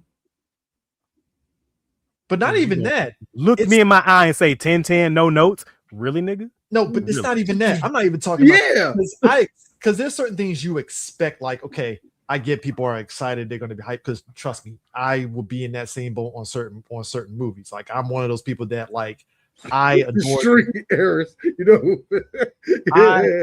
I adored the fuck out of that first Captain America movie in ways that like, yo, this is fucking 10 out of 10. I mean, it still is 10 out of 10 because it's fucking Captain America. It's the guy that did Rocketeer. Like, come on. But the point is, like, I expect people are going to get overhyped and think it's something out of 10 out of 10. It's the ones that, okay, let's critique the movie. Cool. And then you're saying the most like, that didn't happen in the movie type fucking critique. And I'm like, so now I have to argue with you on how fucking wrong you are and defend the movie now in ways that I'm like, I wasn't trying to. Why? The best thing that happened, Chris, what ends up happening is you end up fighting them ghosts on Twitter. The best thing that happened during this time when it came to critics to me was a lot of them, and I'm one of them, we had to mature. We had to learn that being cynical sounds like you're coming out of your ass sometimes when you have no fucking point.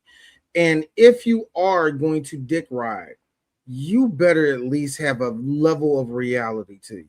Like you can't just be, this was a white knuckle thrill ride to every single thing you see. You just can't be, this was the worst thing ever. First off, why was she covered up? They just want women to stay non-attractive. It's like you're going to be one of the two. But there's also and it sucks. But there's also, and here's the worst. Eric, the worst part of this is Wakanda, more like Wakanda. This is just and I say this because there's a bunch of us doing this that don't have degrees, or like me that want to go back to school so they can have the degrees for this shit. You know what I mean? Yeah. I understand that shit. But while we don't have the degrees, we have to fucking check ourselves. If we're going to be these people like that, we have to check ourselves, because right now the goal is to be, all right, my name is David McAllister and I'm here live at the new blah, blah, blah. That's the goal. Or the other goal is, first off, DEI has ruined all comics. All right. And also, while I'm at it, Kathleen Kennedy, suck my cock. Now, let's talk about women and how they suck in video games. And this is the other one. And those are the goals, Chris. No, but there's the other one. There's a third one, and this is something that I saw very prevalent because phase 1 and 2 and 3 of Marvel really created these segments of folks. And these were the cynical cinephiles. You know, the ones that very much feel like Marvel Studios is ruining cinema. And I'm like, how is it their fault that these other studios are stupid in how they run their business? Okay. And I hated those folks because it's like, okay, good example. Remember the people that legit didn't like Akosha and they had real fucking gripes, but they all got pushed to the side because there was 4 white boys that said they didn't like braids, and that just made everybody mad, and it just covered up all the people that had like, no, the show wasn't good because of XYZ. It's not a part of the lore. I'm not knocking what they did. It's just not that great. Shut up. You don't like women. So I hate that. That's what it created too. This weird morality with it too. It's like, yo, it's so insane. Like, did you see that shit where somebody had asked me on Twitter? Like, I had just saw fucking Birds of Prey, and they were like, should I see this movie? And I was like, well, if you like Harley Quinn and Suicide Squad, yeah, but if you didn't, like, you can wait. And some fucking blue hair hot is going, well, you're just a misogynist that hate women. Whoa. Let's stop. The fuck, nigga? Because they're and that was the other thing too. It's like you don't have to sit there and say, but then you sorry, Chris, I was just gonna say, but then what if that same blue hair came across somebody and they said, you know, everything that they just said, and their response is, okay, what if I am? What's your next move? No risk, no reward. I dare. They do that all the time. It just become white people noises. A fat piece of non-seasoned. but that's the other thing too. That's at some undercooked noodles. And that's what I'm saying. It's just, but that's what I mean. I want mayonnaise slapping on crackers. All right. Thank you. But that was the other thing too. White keep the paper tumbling over. That's what it sounds like. And that's why I felt it was so weird and I think that's kind of like where I feel like I understand now where the online space is, in the way that it's like, okay, you're going to have to find people that actually is going to have a reasonable conversation, because you're just going to get so many people that want to push more of a I want to get likes on social media kind of agenda than actual having a conversation. And it's like, and that's what just kind of made it weird. And then there's also the weird segment of folks that you said the cinephiles. Yeah. And it's amazing that one of them who started all this shit, because I agree with you.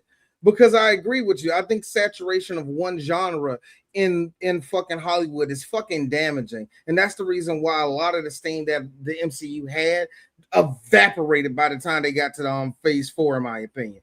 I knew this was going to come. Now, that being said, you then said AI is going to work. You know what? Martin Scorsese, fuck you. Oh my God. You know what? I have a conspiracy theory.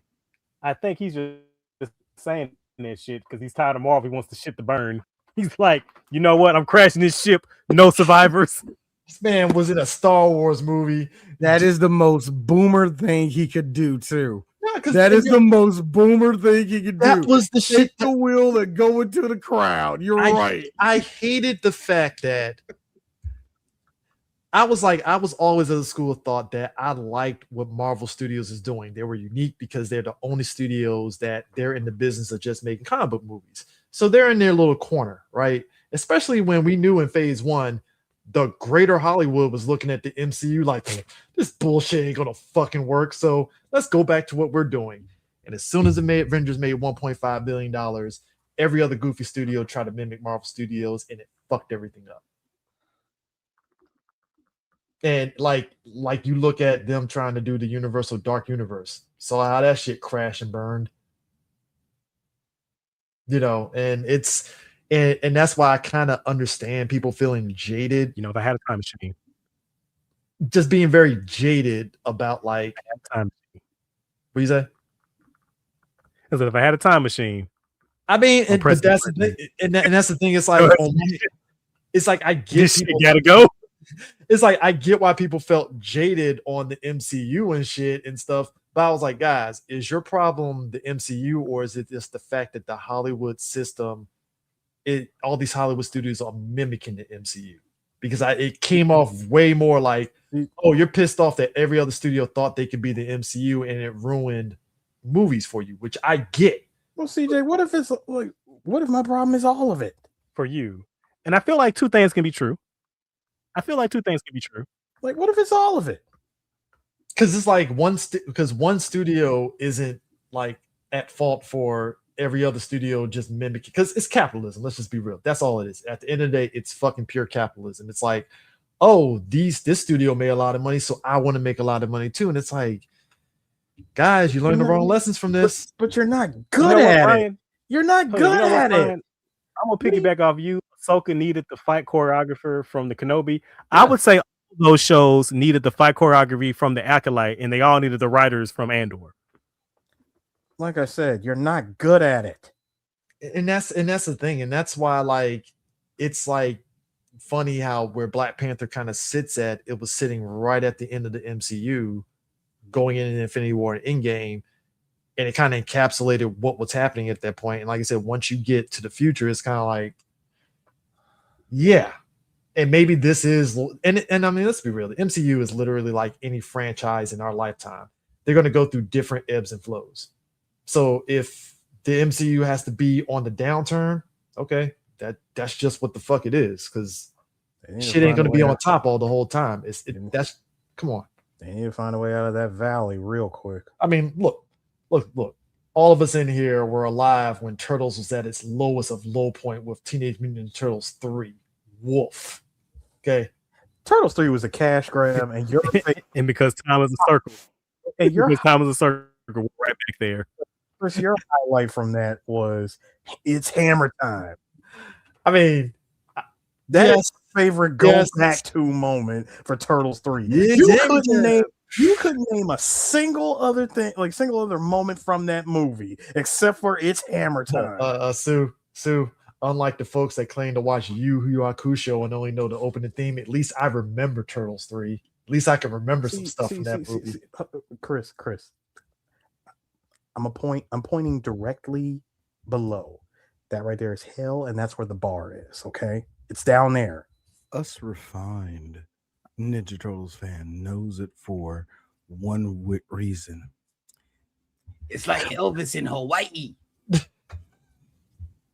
Us real Ninja Turtles fans know about that. See, this is You why unwashed coons. See. This is why AI sucks.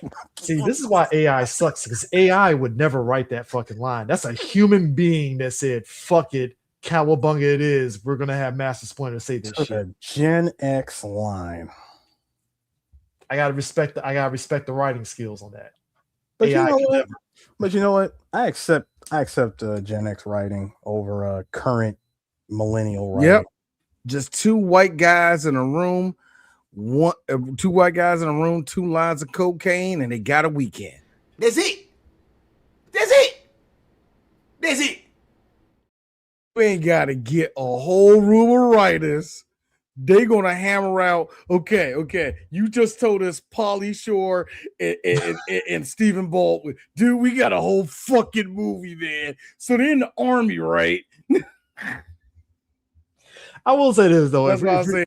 90s writing kicks our ass. If we're talking about, if we're talking about another legacy of this movie, so right around the time this movie was coming out, Marvel decided, because synergy and stuff, Ta-Nehisi Coates was doing Black Panther around this same time as well, and it was one of those things where it's kind of a wear for better or worse, because much like how Ryan Coogler did Black Panther and Marvel wanted him for all these different projects and he was getting stretched all the way, Ta-Nehisi Coates kind of suffered that same thing where it's like, okay, Coach, you did a really good starting point on Black Panther. We need you to do The Crew. And I'm like, okay, all right. And then he did a Wakanda book. And it's like, y'all got this man doing everything. And he only did he just started on the first arc of a book.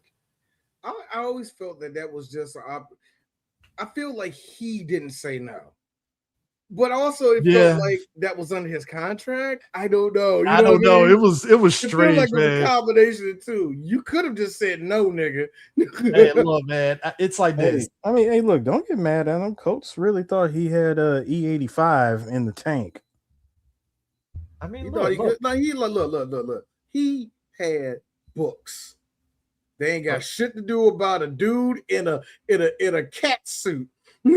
Yeah, real shit to talk about economic reasons with black people in this country. There's a reason why Coates had to get the fuck off Twitter around that same time, because like he was interacting with fans and getting into arguments with folks and people that didn't like the book. I'm like, Coates, just write the book.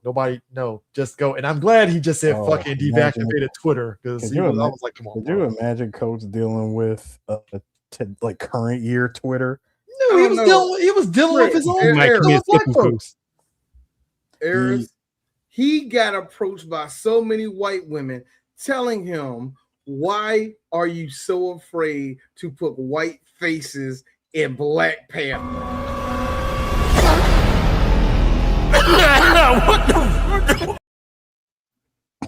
I'm playing. They went to this nigga and started asking him stupid questions and telling him to do stupid things.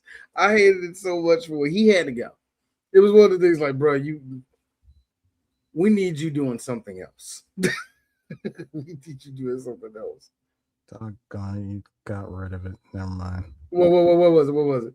I was looking for the Michael Jackson and the Cardigan laughing. Oh my God, I had that shit. There you go. All right. Just one thing. Just one thing. I mean, did we talk about this dude? Did we talk about?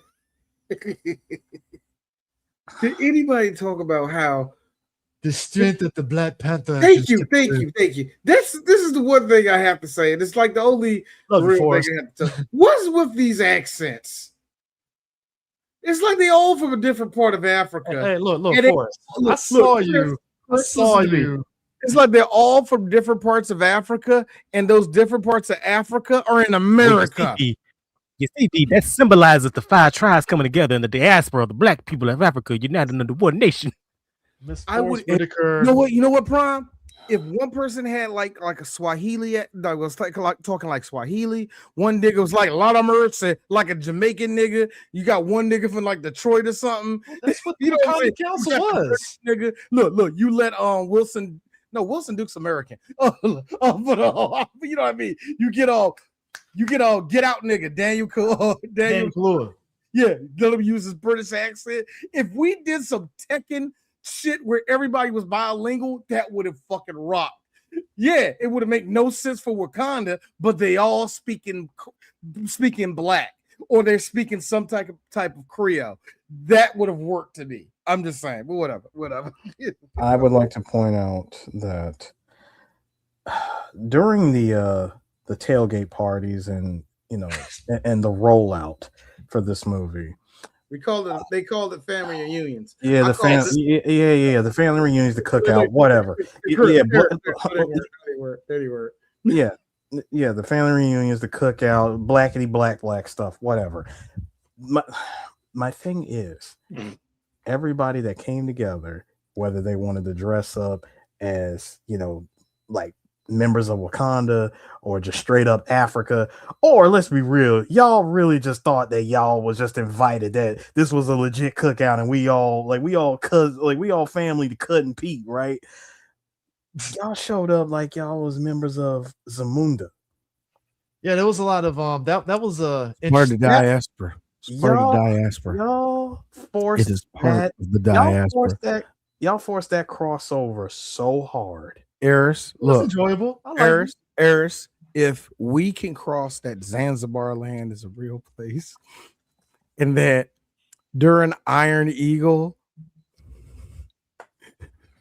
Master Miller saved Lou Gossett Jr., if we can do all that connection to, by God, son, what is keeping us as black people from not having that same? First of all, D, you don't believe that. And if you really do believe that, I got some radical weaponry on Rygal 7 to sell you, okay? The Eris, that's not going to be there because the Saiyans took over them because they had what I believe this scientist made. They say a scientist made it. The power of a dirty sand and a lab coat and a clipboard. Tune in next time on the misadventures of Nappa and Vegeta. Boy, can you imagine that shit? Man, we getting our shit raw. Here come Barter. I got something for y'all fuck niggas. You sure that wasn't Killmonger when he's giving? You sure that wasn't? Wait real quick. I got something for y'all. You sure that wasn't Killmonger when he was giving the niggas giving the Bloods and Crips fucking Wakanda weaponry and shit? That was funny. That's hilarious. DJ, he showed up like I like how. Hold on, real quick. I like how Killmonger just took over Wakanda. It became the Penguin. I fucking love it. I fucking love it. So he shows up like it's a tiny desk concert, and he's on that usher. Watch this. It's like about to drop. I'm dropping Wakanda weapons and giving it both to the Bloods and Crips. This man is the Wakanda version of Anaheim Electronics, and I love it. This nigga taking pictures with Pyrus, handing these niggas vibranium shit. Hey, listen. Nick Fury just gonna be like, my hands are tied, bro. That's Wakanda. What the fuck you want me to do? Killmonger really, really tried to be Anaheim Electronics. Killmonger took too long. He had 4 spots to go to: Detroit, Oakland, Louisiana, and Philadelphia. It would have spread. Don't worry. When niggas get you know what it's gonna be? This is vibranium. Man, shit, my cousin can make this. Let it get the niggas in the South that been welding 64 years old over. But that was one of the things that I had to laugh, because that was a more funny conversation when somebody was like, hey, so yo, Eric, the Avengers and and other people ain't gonna really just sit back. You think Captain America gonna sit back drinking his fucking unseasoned tea and just being like, all right, cool. This is where I got into Killmonger's like, oh damn, you're right. It's not an X-Men book. Fuck. Me and my cousin. Thank you for that. Is that an X-Men book, nigga? it ain't just like look, let them deal with it. This ain't the FBI going, what's going on in the ghetto? Okay, sure. Time out for a second.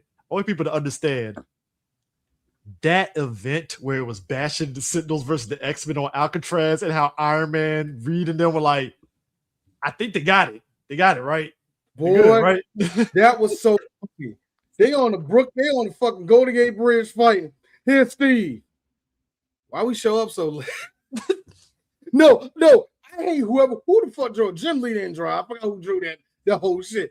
But they had that pose where Captain America was looking over the rubble like, my God, what's going on? Nigga, take your late ass home. Here come Reed. Wow, the mutants must really had a problem. So y'all just let them. There's a trail of dead mutants. To be fair, D. Why we showed up late? To be fair, D. Turn to Janet. Why did we show up late? Editorial. To be fair, D. Cyclops did kind of look at the Avengers and told them to go fuck themselves. So first off, this is rightfully so. First off, Scott in that whole book, he told Logan that one weird that wasn't Professor X, was it? That wasn't Xavier. Dr. Nemesis. That was Dr. Nemesis. He told Dr. Nemesis. He told the one I forgot who else he told. He told like 4 or 5 people, including Steve Rogers, ride a dick. I'm in charge. No. I like when he did that to Wolverine. Wolverine, like, you got it, bud. Hey, look. You told me to kill them folk. I did it for you, nigga. Hey, to be fair, remember he told Weapon X to go do that, and he got mad at Logan again. Logan like, I'm gonna kill him. Fuck you though. that man Scott was what about to Logan? Like after Messiah Complex, he's like, hey, so Logan, X-Force is back. The fuck you talking about? I thought we were done. You're back. Hey, get that black nigga. Get that black suit again. That man said, I already taught the Laura she's in, and it's like, the fuck? The Blackbird is already humming. Get your ass to the Warpath said, I'm in. Warpath already doing push-ups in the back, nigga. He ready. I suggest you get out there. Be out there at 200 hours. Oh God. Put in them little red contacts y'all be using. Oh man. Golly, man. Oh my goodness, yeah.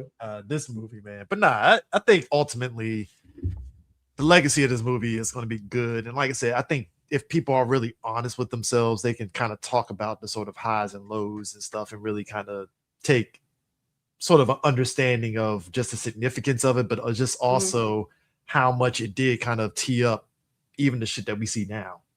You know, I feel that there was a lot just the good outweighed all the bad with this for me. Oh yeah.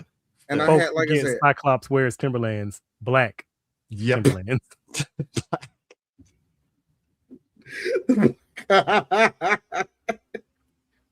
Let's talk about that for one quick second though. Yeah. Like, you can really tell people who read comics and people who don't by how they talk about Cyclops. Is like, oh, he's just a corn-fed white boy. You have never read an X-Men comic book in your life.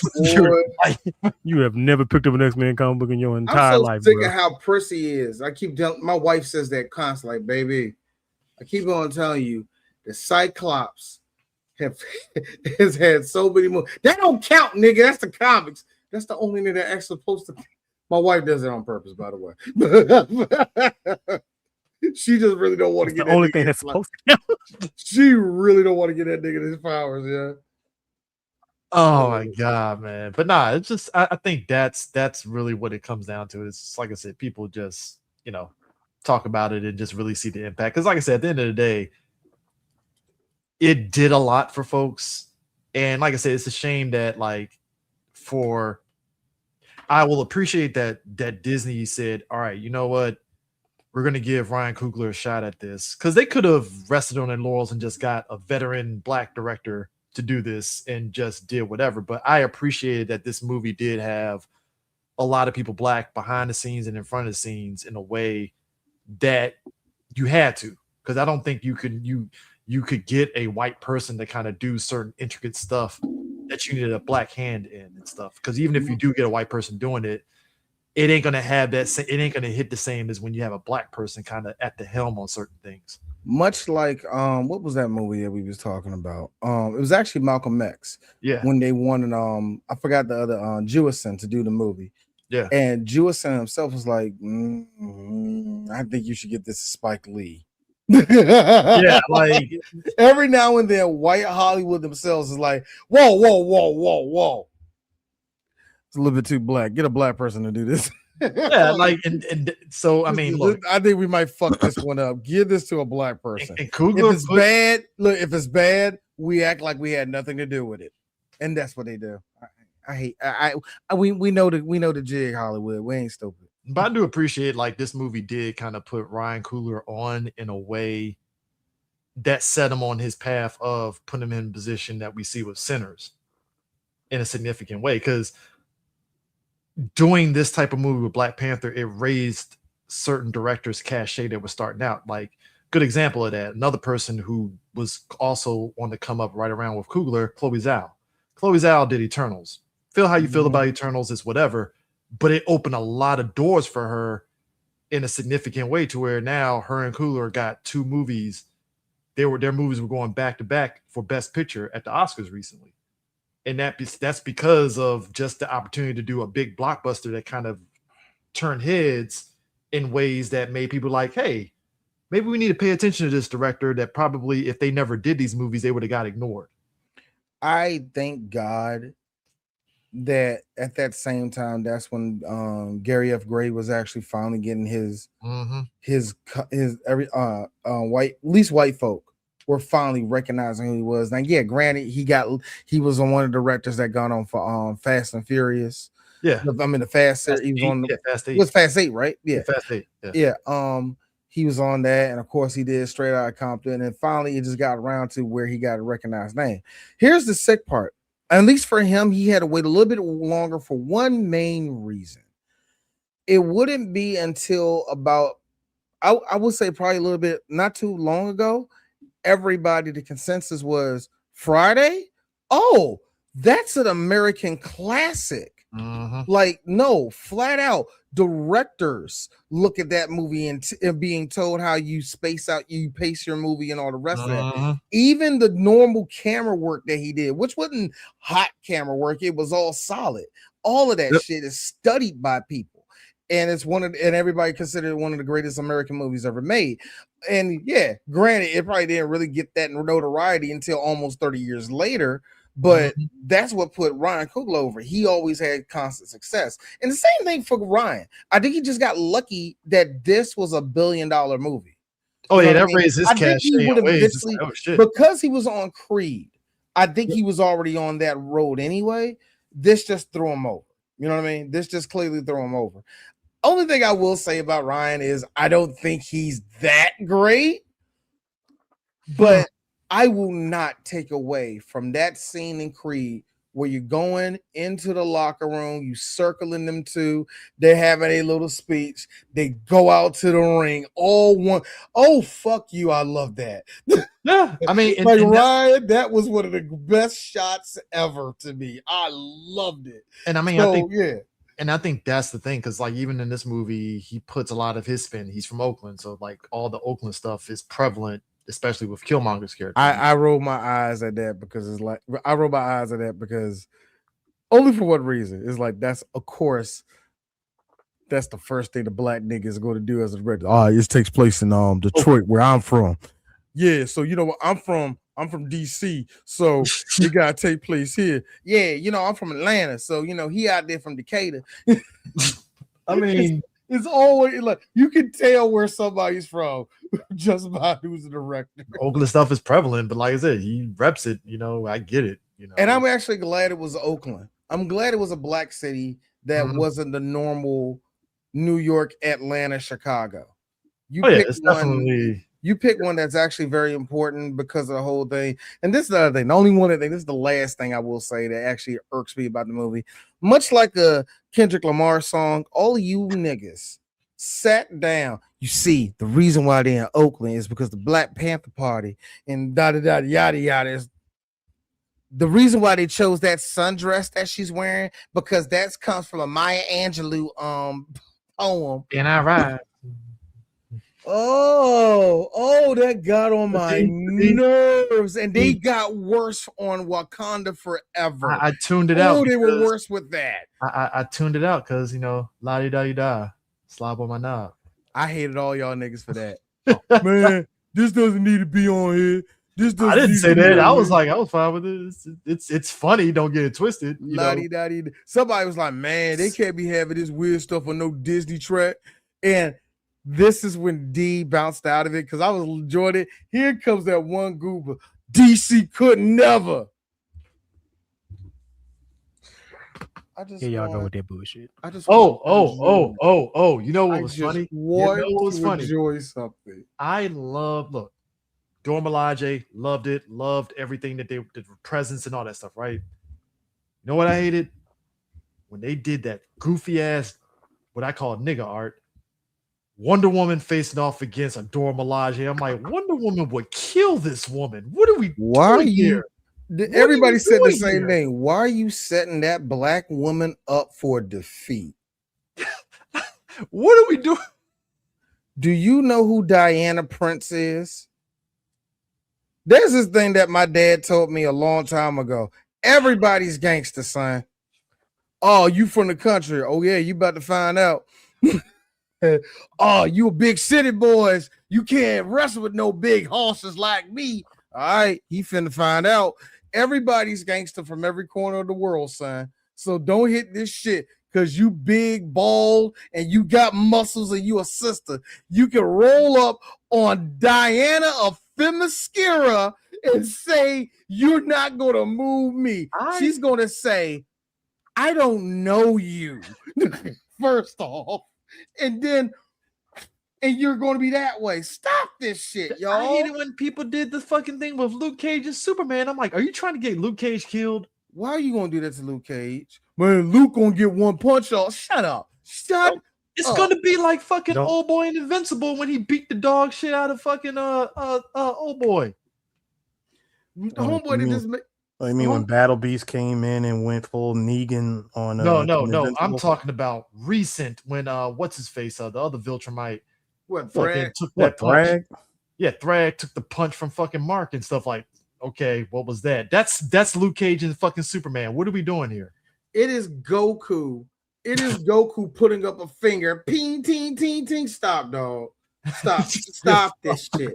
Stop it. I'm gonna warn you because I'm gonna punch you in your chest. Stop it. It's like you're taking the characters, and again, Dora Milaje, dope as hell in the comics, even great, and you're setting them up on this like, no, don't do that. They were foot soldiers to me. Seeing them in action, I totally get it, black people. Oh, it's great. Let me make that very clear. They are foot soldiers. Great foot soldiers. They are the ones that come out. Oh, Chris. Yeah, they don't, they're not the foot soldiers that come out. You hit them 3 times and they blow up. They're not you gotta hit them 6 right? times. Jesus. You gotta hit them 6 times, then they blow up. So they're Z putties, is what you're saying. Yeah, they're Z. Sorry. The Z, Joey. Do you know I used to love it because they used to have to punch him in the chest with it. Gotta sell them toys. Ooh, oh God. Thank you for that. That was a nostalgic rush I needed. But I like they're foot soldiers. Let's just keep it real. They're foot soldiers, man. Like that's like look. I know it's a bad example. It probably is. I know this is a bad example. I'm about to say. What did Steppenwolf do to all of those Amazons when he showed up in Justice League? What did he do? Put them through the yeah. They look. The arm was in the ground over here, and the body was lodged into the mountain over there. And look, all I'm saying is this. When they sat there and turned their spears on Killmonger and he transformed, I was like, he about to put hands on all y'all motherfuckers, right? Fuck up. Somebody gonna die. 4 of y'all ain't gonna remember math. All of you would 60% of you will live. You go to 1, you will live, but you will not live well. No, Killmonger's hands was rated E for everyone, but more so women than men. But a lesser 20% will forever taste the color blue.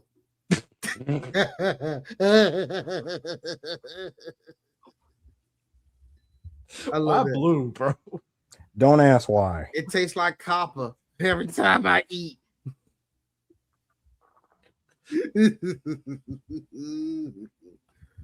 I would look. The one thing I will say, I'm just saying, when the man can transform into like probably the coolest colorway of a phone posit, leave him alone.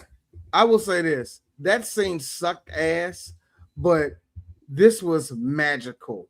It was magical when Killmonger told T'Challa this right before that shitty fight. I don't give a fuck. That man said, fuck all them rules. I'm king of Wakanda. I don't know what to tell you, man. Fuck what you say. I'm about to put your head on the. I'm about to put your head on the CGI track. All that challenge stuff is done. I never yielded.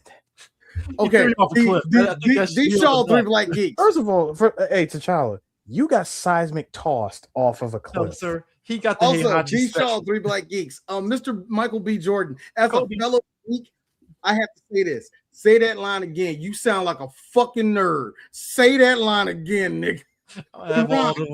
Nigga, say that line again. There was like several lines that Michael did. It's like, is when your best friend, it's like when your best friend who's a nerd says a nerd thing and you have to back him up. You're like, and you know it's cringy. That's how it felt with some of these lines where it's like the one that borderlined it, but thank God it went over good. Hey, auntie, thank God. Ooh, if that line in it float, it'd be like that was a line that got burnt out real quick. Yeah, because I blame Angela Bassett on that one. Let's just keep it real. I can't be attracted to Angela Bassett because she's my mama age. Gross. What? But that being said, she's a good looking woman. And all of you niggas that didn't, all of you, this sounds terrible. And all you niggas who were sexually assaulted by your aunties, you really had a fetish over her. Wow, tell them how you really feel, man. Well, damn, let's unpack that. Holy shit. Let's unpack that for all y'all. So why does your girlfriend look just like your aunt? Can you talk to us about that? Anyway. Hey, I ain't opening up the black trauma that black men need to go into. anyway. But no, that line got burnt out real quick, but thank God it went over good. I mean, but that would have been a cringy line, man. But that's why I like that whole scene, because again, it goes to the drama of it and stuff. Just him breaking down, like, hey man, I found my dad with Panther claws, bro. So we gonna have to. Somebody gotta die here. I'm just saying. He showed up and said, off rip, ain't even been 10 seconds. I'm here for the challenge. Oh yeah, he was like, nah, we ain't going through different. He was like, we're going now. I did tell my son, hey, T'Challa, what if he would, I mean, not T'Challa, Killmonger, what if he would have beat your ass? Now, granted, he was going in there with some Black Air Force energy. He wasn't going to lose that fight. Let's just make that really clear. Imagine losing to an NBA player who didn't even take off his warm-ups. That's what I was saying. Imagine Magic Johnson still in sweatpants. Killmonger came in there breaking down like I was in Iraq. That line. This motherfucker over here been doing push-ups and drinking 5-hour energy for the last 2 hours. You lost before it even started. T'Challa didn't give his morning run yet. And I would look, and D had to be a smart ass, because I did say this to Chris. Chris, look at this shit. Bruce Wayne would wash both of these. Yes, he would. And the way Chris said, like, yes, he would. Bruce would have folded both of these niggas like at the same time, D, ain't gonna lie. Shiva and Bronze Tiger did fold his ass, so I don't know. Let's make this very clear.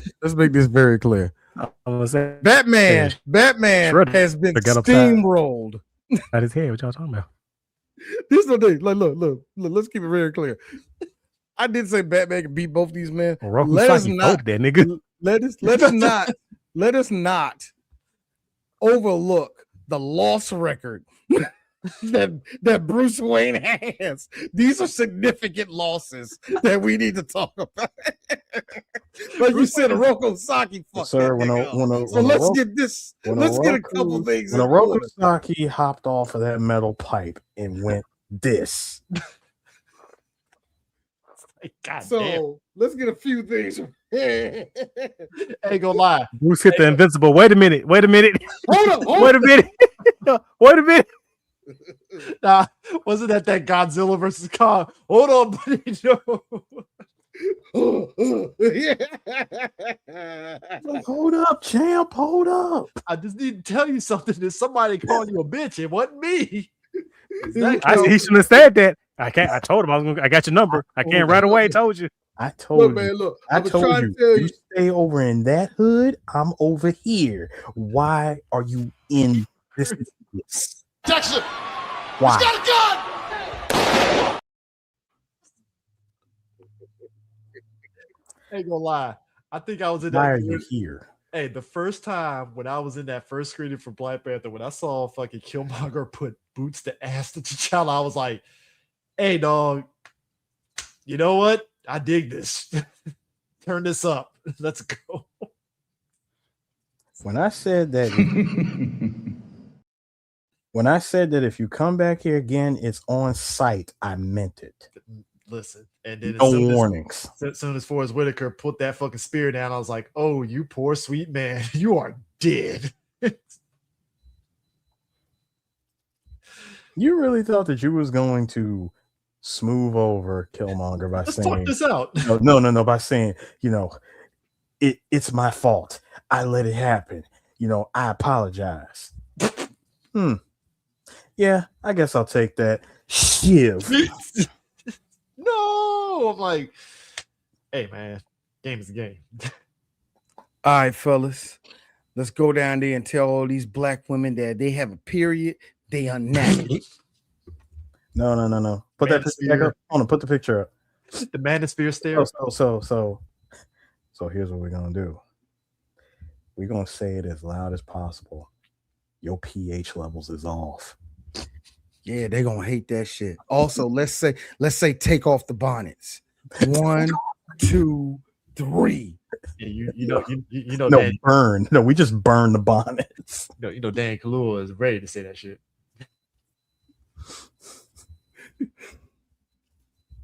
Ready. All right.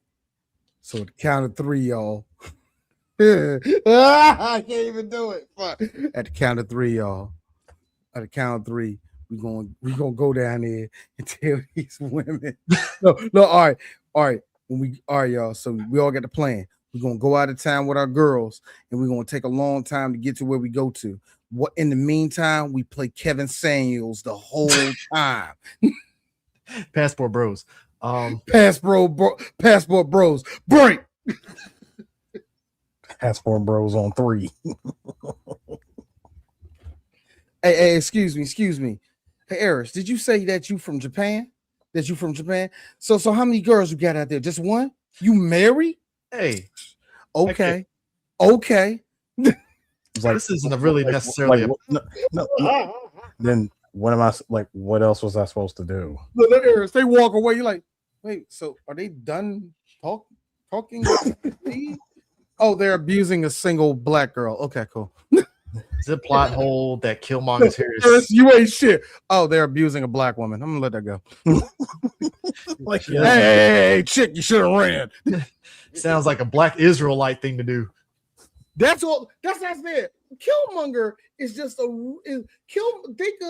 think of Umar Johnson if he opened up that school on time. That's all he is. Killmonger, He's still a shyster. Killmonger, at least he opened up the store. Killmonger had an old woman by the throat and said, yes, burn it all. What made you think that's a guy you want to hook your trailer to on being right? That's all I'm saying. Think about it, y'all. He shot his girlfriend with no hesitation. Like, blast her ass. Sir, he lied and said it's gonna be all right. Think about it, y'all. I'm gonna tell all these black people that we're gonna take over that there's our land. It's our land for us to take over, and we can actually support this land, right? And then I want to put a tobacco store on every corner. These niggas ain't gonna know what happened. Like, I'm sorry, you gonna sit here and tell me that it's all right? Tobacco store or you gonna tell me a shop. You're gonna tell me that it's all right when you about to put a hollow point, nigga. You aimed a hollow point at her. Well, they got it on the previous night, so he was good. In fact, that was his logic, honestly. If you really think about how callous that shit was. No, it's fine. It's fine because it was double homicide. He killed her and Claw. I knew you were a killer. Like, yeah. Well, First of all, he did what the messenger should have did in 300. You brought the wrong crowns and heads of conquered kings. You brought the wrong set, sir. Had you brought Leonidas's enemies, you'd have had a different conversation. You wouldn't even be in that bottomless pit right now. Meanwhile, Nakia basically was like, "Hey, you need to be helping the youths in the urban cities of America, starting with Oakland." I would much rather that we stay hidden from the rest of the wild. And then every smart girl that you knew that graduated out of HBC. See, this is the problem with black capitalism. Okay, look, I understand where you're going, baby, but the next word you're about to do, what you're about to do is cross over into something. You're not even done with that class yet. Don't fucking talk. You're not doing your dissertation yet. Don't talk. It is not our problem. I was so sick of the Root and all these other places that D said the name. I didn't. Oh yeah, I'd say it, man. There's a reason why the Three Black Geeks is kind of blackballed. I have always hated everybody from the Root.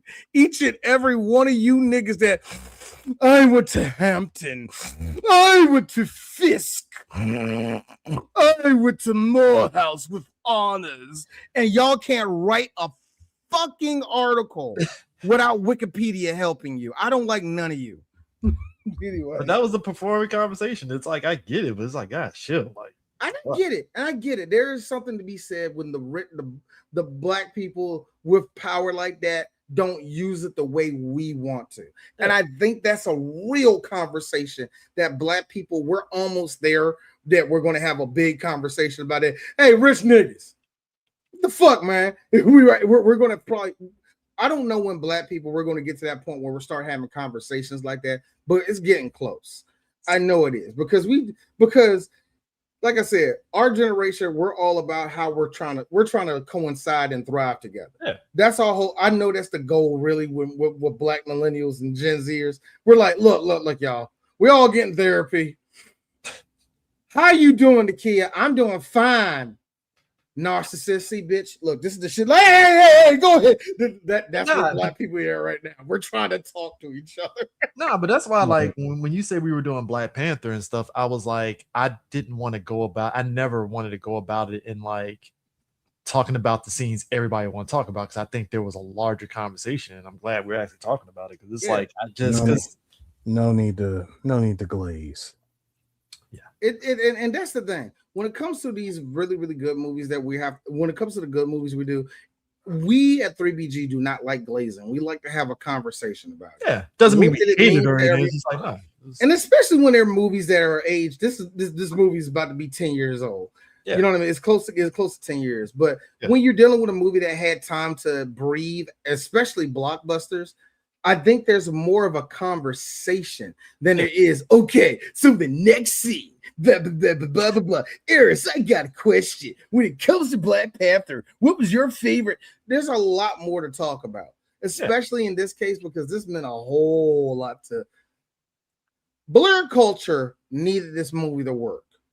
Oh, it had to. Like, that's one thing I don't think we talk about, but we got to be honest with that a little bit. Especially people that like being cynical when Black Panther. Y'all got to be real. If this movie would have failed, I don't know where the black nerd space would be at. It will be. I know exactly where it would be. It would be hanging on even harder to anime. That being said, Eris, and I say this with all love to black people because I love being around niggerdom, loud black folk, and just good old black love. The con scene will be a lot quieter. Because here's my thing, like, that will be so much quieter. No dudes trying to fuck all the girls with low self-esteem. All the girls with low self-esteem trying to duck the lesbian girls that are trying to get them. No, you don't have to deal with none of this. But that was the reason why I say like you couldn't do a Black Panther in phase 1 because I don't think the infrastructure was there to really do a Black Panther in a phase 1. You had to get to this point to where you're like, all right, I think we reached a point to where we can actually make a fully realized, Black Panther movie in a way that actually, even if you have critiques of it, you can still say, damn, they made a fully realized Wakanda and stuff. It's kind of like the recent Master of the Universe movie.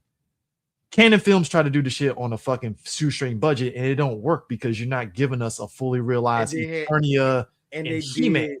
And they did what all movies in the 80s did. Let's do it half in whatever land they're in and do half in the real world. Yeah, a lot of movies did that. And that was there, and that was Canon Films' way of, okay, clearly we're shooting in the desert of LA. So you didn't get. I was going to say they did it with Beastmaster. They didn't do Beastmaster, but but Beastmaster. That was the thing. It's like that was supposed to be representative of Eternia at that time, and you never felt it was a grand place. So when you get this new Masters of the Universe movie now, oh shit, we get a fully realized Eternia. We're seeing the world, and it gets you sucked in, and that's what this movie with Black Panther did.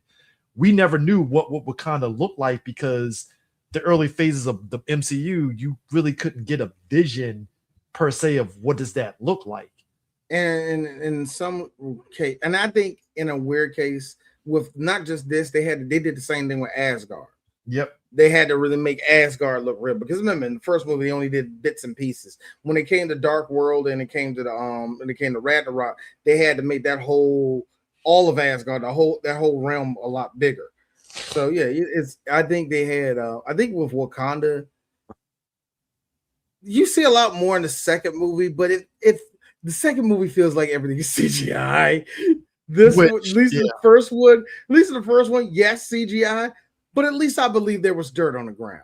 That's kind of because you were in one part of because they had you in a part of Wakanda where you're in the village and everything, the sort of everything is happening. But you was in a village, you was in a weird city space, you was in a futuristic African city spot. Afrofuturism. You know what I'm saying? You was in the mountains, you was by a beach, you were in different ecosystems. You was in ecosystems in this movie. You know what I mean? There was different biomes that they were in this movie. So it wasn't just, oh, Wakanda looks like fucking Uganda and shit. We're just gonna have dirt on the ground and a whole lot of cars. No, they actually made it look like, yeah, it's a busy city, but it looked like Lagos, where it's nothing but black folk everywhere. And yeah, it's kind of on top of each other, but you can tell it organically grew into the city that you see and all the rest of it. Yeah. There was weird work that was put into it. Yeah. It's just like I said, the second one just felt, even when it came back in Endgame, like this just feels like they did all of this on a I mean, it felt like everything was on a green screen. I mean, yeah, but that's what I'm saying. It's like you made it fully realized and stuff. So now it's kind of like you can take what they did and improve on it now in a way that's like, all right, I like what you did in this movie, but maybe we can actually do, like you said, D, in a way that's fully realized to where you get the practical and you get the special effects in a way that it bridges it a little bit better and stuff. But like I said, that's the thing. It's like you're taking.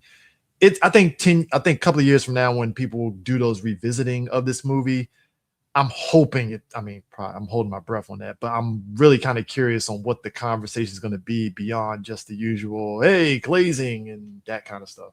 It will be. I agree. I mean, I expected it. I will say one thing I really appreciate about this movie that I think a lot of people either don't think about or take for granted is that we get to see a hyper futuristic city with African theme to it, because we're used to shit using Eastern European shit, and I feel like we need to see more of that, more of that lens through different cultures. So more of the Afrofuturism, more of the Asian futurism, more of people get used to ideas beyond that Eastern European high fantasy bullshit. You know what I'm saying? Yeah, because African and Asian futurism, if I want to be particular, Japanese and Chinese futurism. Oh my god, I love those aesthetics. Same thing with African futurism. It looks like there's metal growing out the ground with some of them things. Now, it looks like it's still organic, but it's like, yo, what the fuck is this? But shit? Love that look. But I did low key, and it was funny. It was me and a couple of people who were joking about this. I said when Disney did that fucking, I'm not gonna say forgettable, but it was definitely, that's how you know Disney has fuck you money. They did that Tomorrowland movie that I totally forgot happened. And I remember watching that movie and seeing what they were going with the different concepts and stuff. And I was like, I feel in a very low-key way, this is them using this movie as a testing grounds for how they're going to do Wakanda, especially when you look at the central conceit of the movie and what it was doing about this hidden city, Tomorrowland, and you need this special thing in order. Tomorrowland was a project they wanted to do forever. Number one, yeah, it definitely felt like it was a pet project. But it also felt like it was one of I know what you mean. I think with every movie you get closer and closer and trying to make like the perfect city or whatever have you like that. You know what I mean? Yeah. But yeah, that's the one thing I appreciate. Ruth Carter put her whole fucking foot in this shit. She made some beautiful fucking costumes Both in this movies. whole thing. And both movies, yes, thank you. Both movies. And every movie she's ever fucking been in, number one. And I remember telling her that shit. She's like, it just comes to me. I'm like, that is some consistent stuff to actually do that.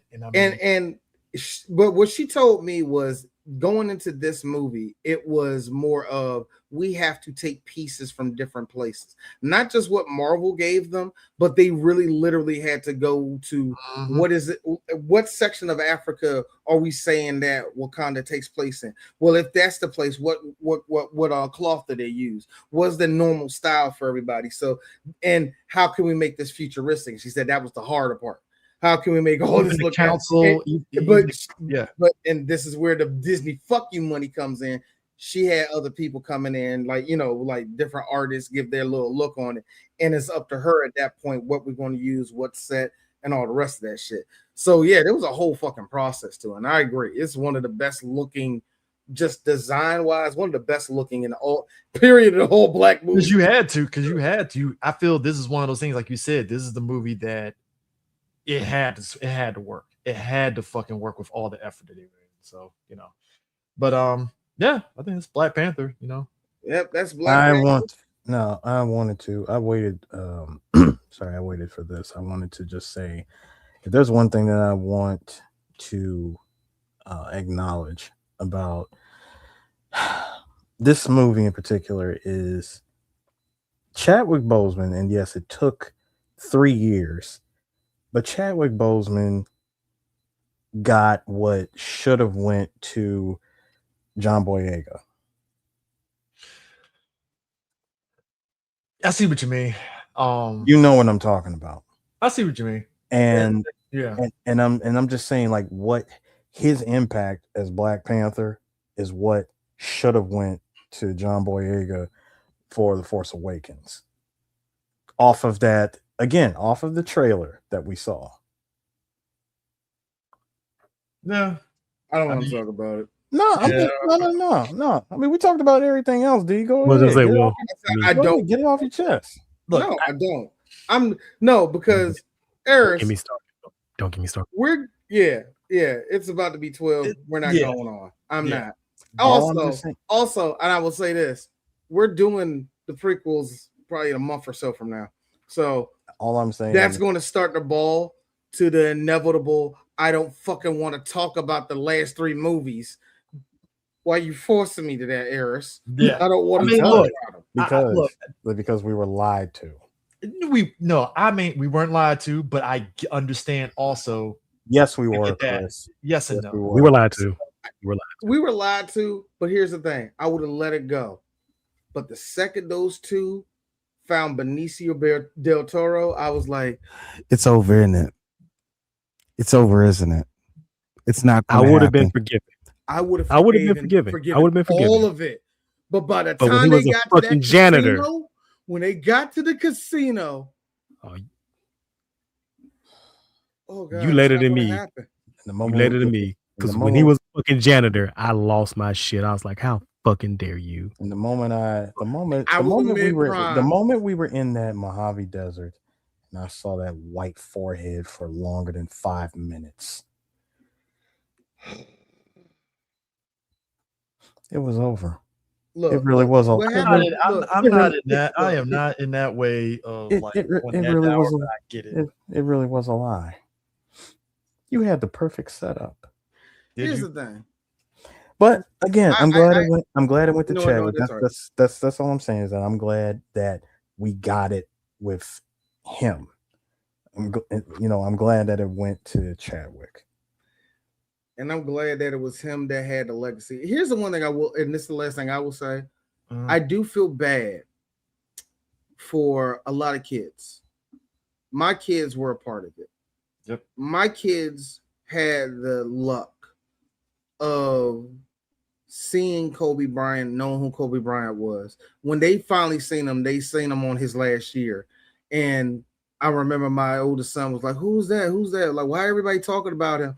And they gave us like a little special thing in the All-Star game. And he's like, that's Kobe Bryant. I was like, he's one of the greatest players of all time. So, of course, both my sons are looking at this nigga. And then a few short years, he dies in a helicopter crash. Here's the thing. He was a hero to all of us. To kids younger than us, he was a mythical figure. Like, that's the great Kobe Bryant. He just died. Holy shit. And then all of these kids grew up and saw the MCU, and they got to Black Panther, and they saw their parents and their grandparents marking over this shit, and they saw Chadwick. And then Chadwick dies. Yep. They got to see two Black figures that meant a whole lot to Black people die. I feel bad for the youth on that one. I'm sorry. That's a tough one. That was one of those, and that was the crazy part, because it's COVID. We had heard about things about Chadwick, and I remember we were doing. We saw him.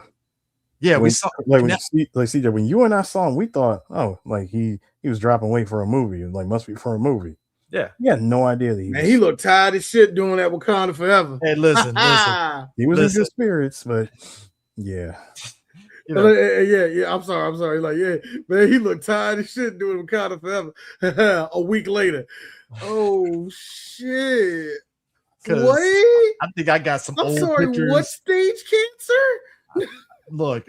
That was the thing too. It's a situation of his impact and what he did. It kind of set in stone how much impactful it was for everybody. Because, like you said, kids saw him and he died, and it was like, oh fuck. And this is during COVID, and so everybody is just panicking.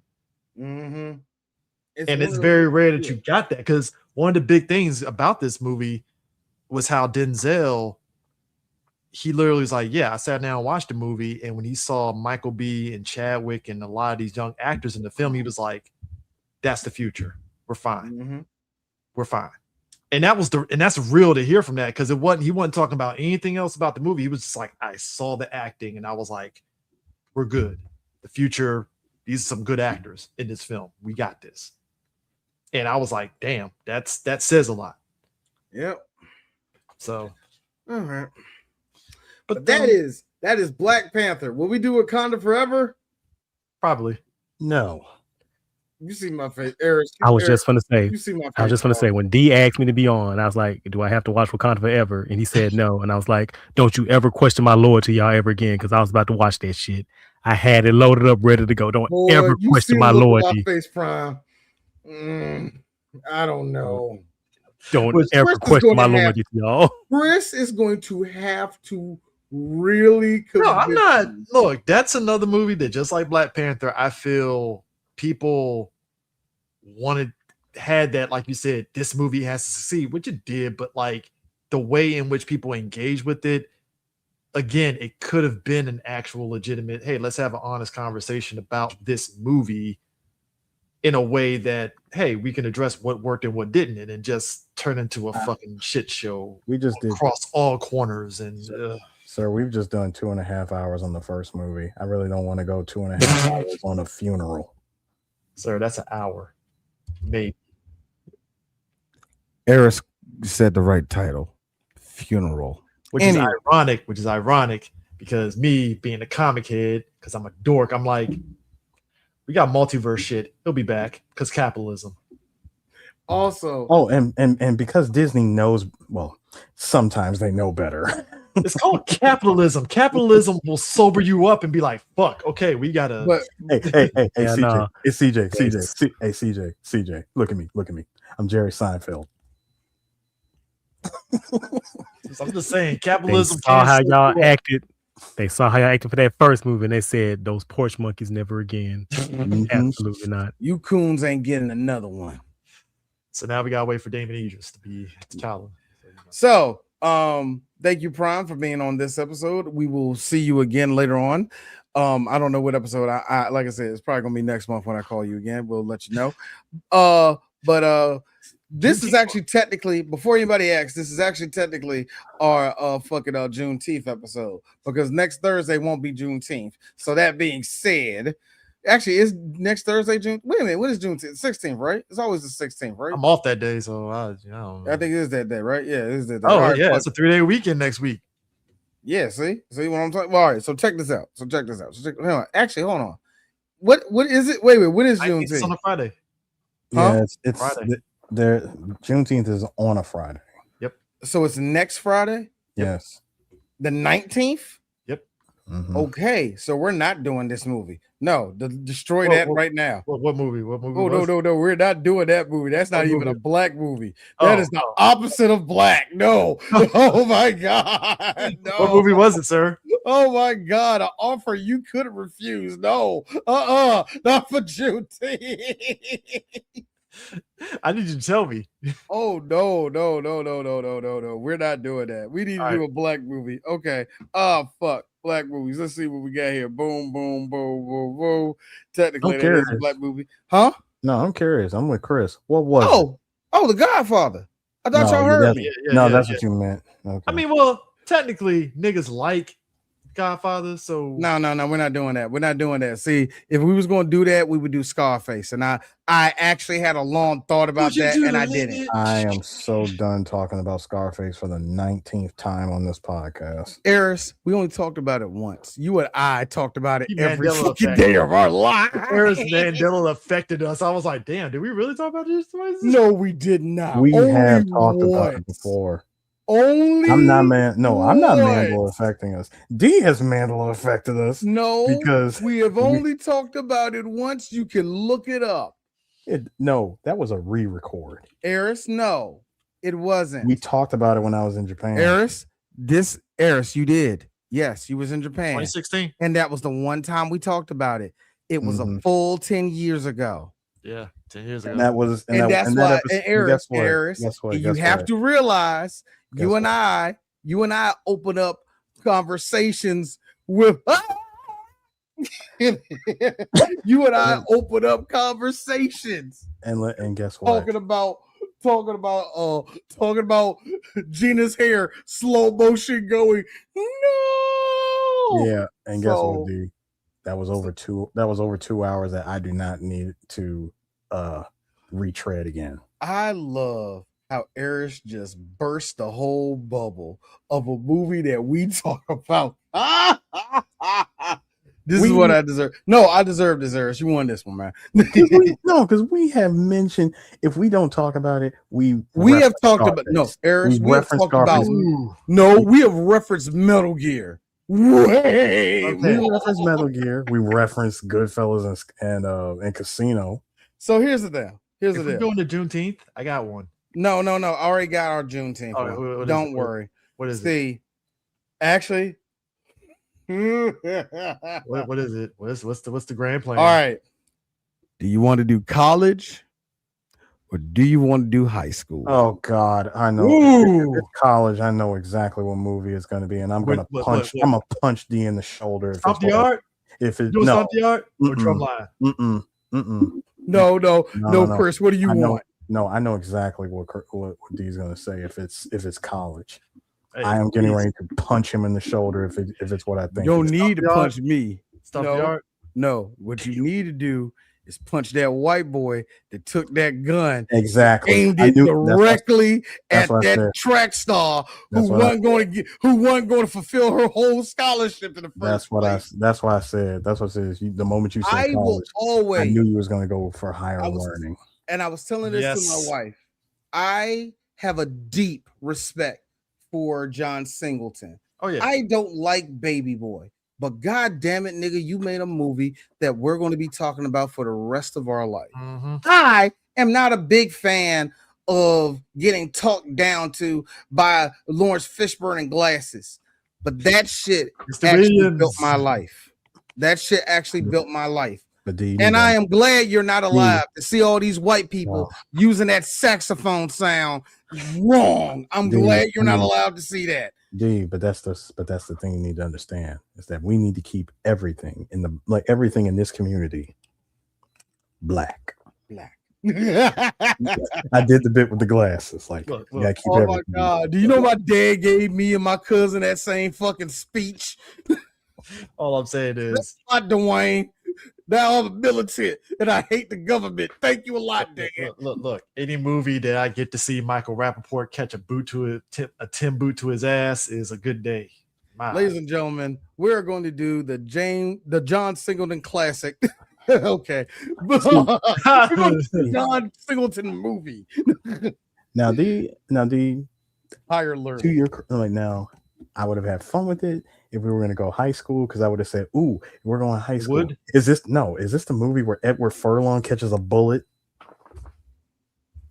American History X. Oh, damn, that would have been a dope. Why would you want me to do that on Juneteenth? Eris, we are not. We do look. Look. Let me make sure it's clear. I will box a bear. Bite the curve, man. Yeah, thank you. I ain't biting the curve on this one, man. I could wake up the next day and look at our download count will go into the negative. But understand something. These niggers. But hold up. But when the black spun that block and ended the movie in the most perfect way possible, the chef's kiss, if you will. But no, here's the thing, Eris. I agree with you. 38 special in a bathroom. I am not about to sit and watch a movie called Me a Nigger for 2 hours. You're right. Not about. I don't care who he befriended in jail. My favorite character from Remember the Titans being a racist asshole. No. I don't give a fuck who he befriended in jail. The payoff in the end. I don't need to be reminded of Mein Kampf in the fucking movie. Where we are, in freaking higher learning, we are. Now, granted, Negro, we talked about a downfall. Now, granted, we be all right. do have one, Captain Sisko from Deep Space Nine, doing this. Like, let me tell you something. The whole movie, a black movie. You got Captain Sisko, Hawk, if you will. Look, Negro as hell. We're done. We see y'all next week. Ice Cube and Afro. It's gonna be great. Ice Cube and Afro. Beat us in, dudes. Again! You fucking idiots!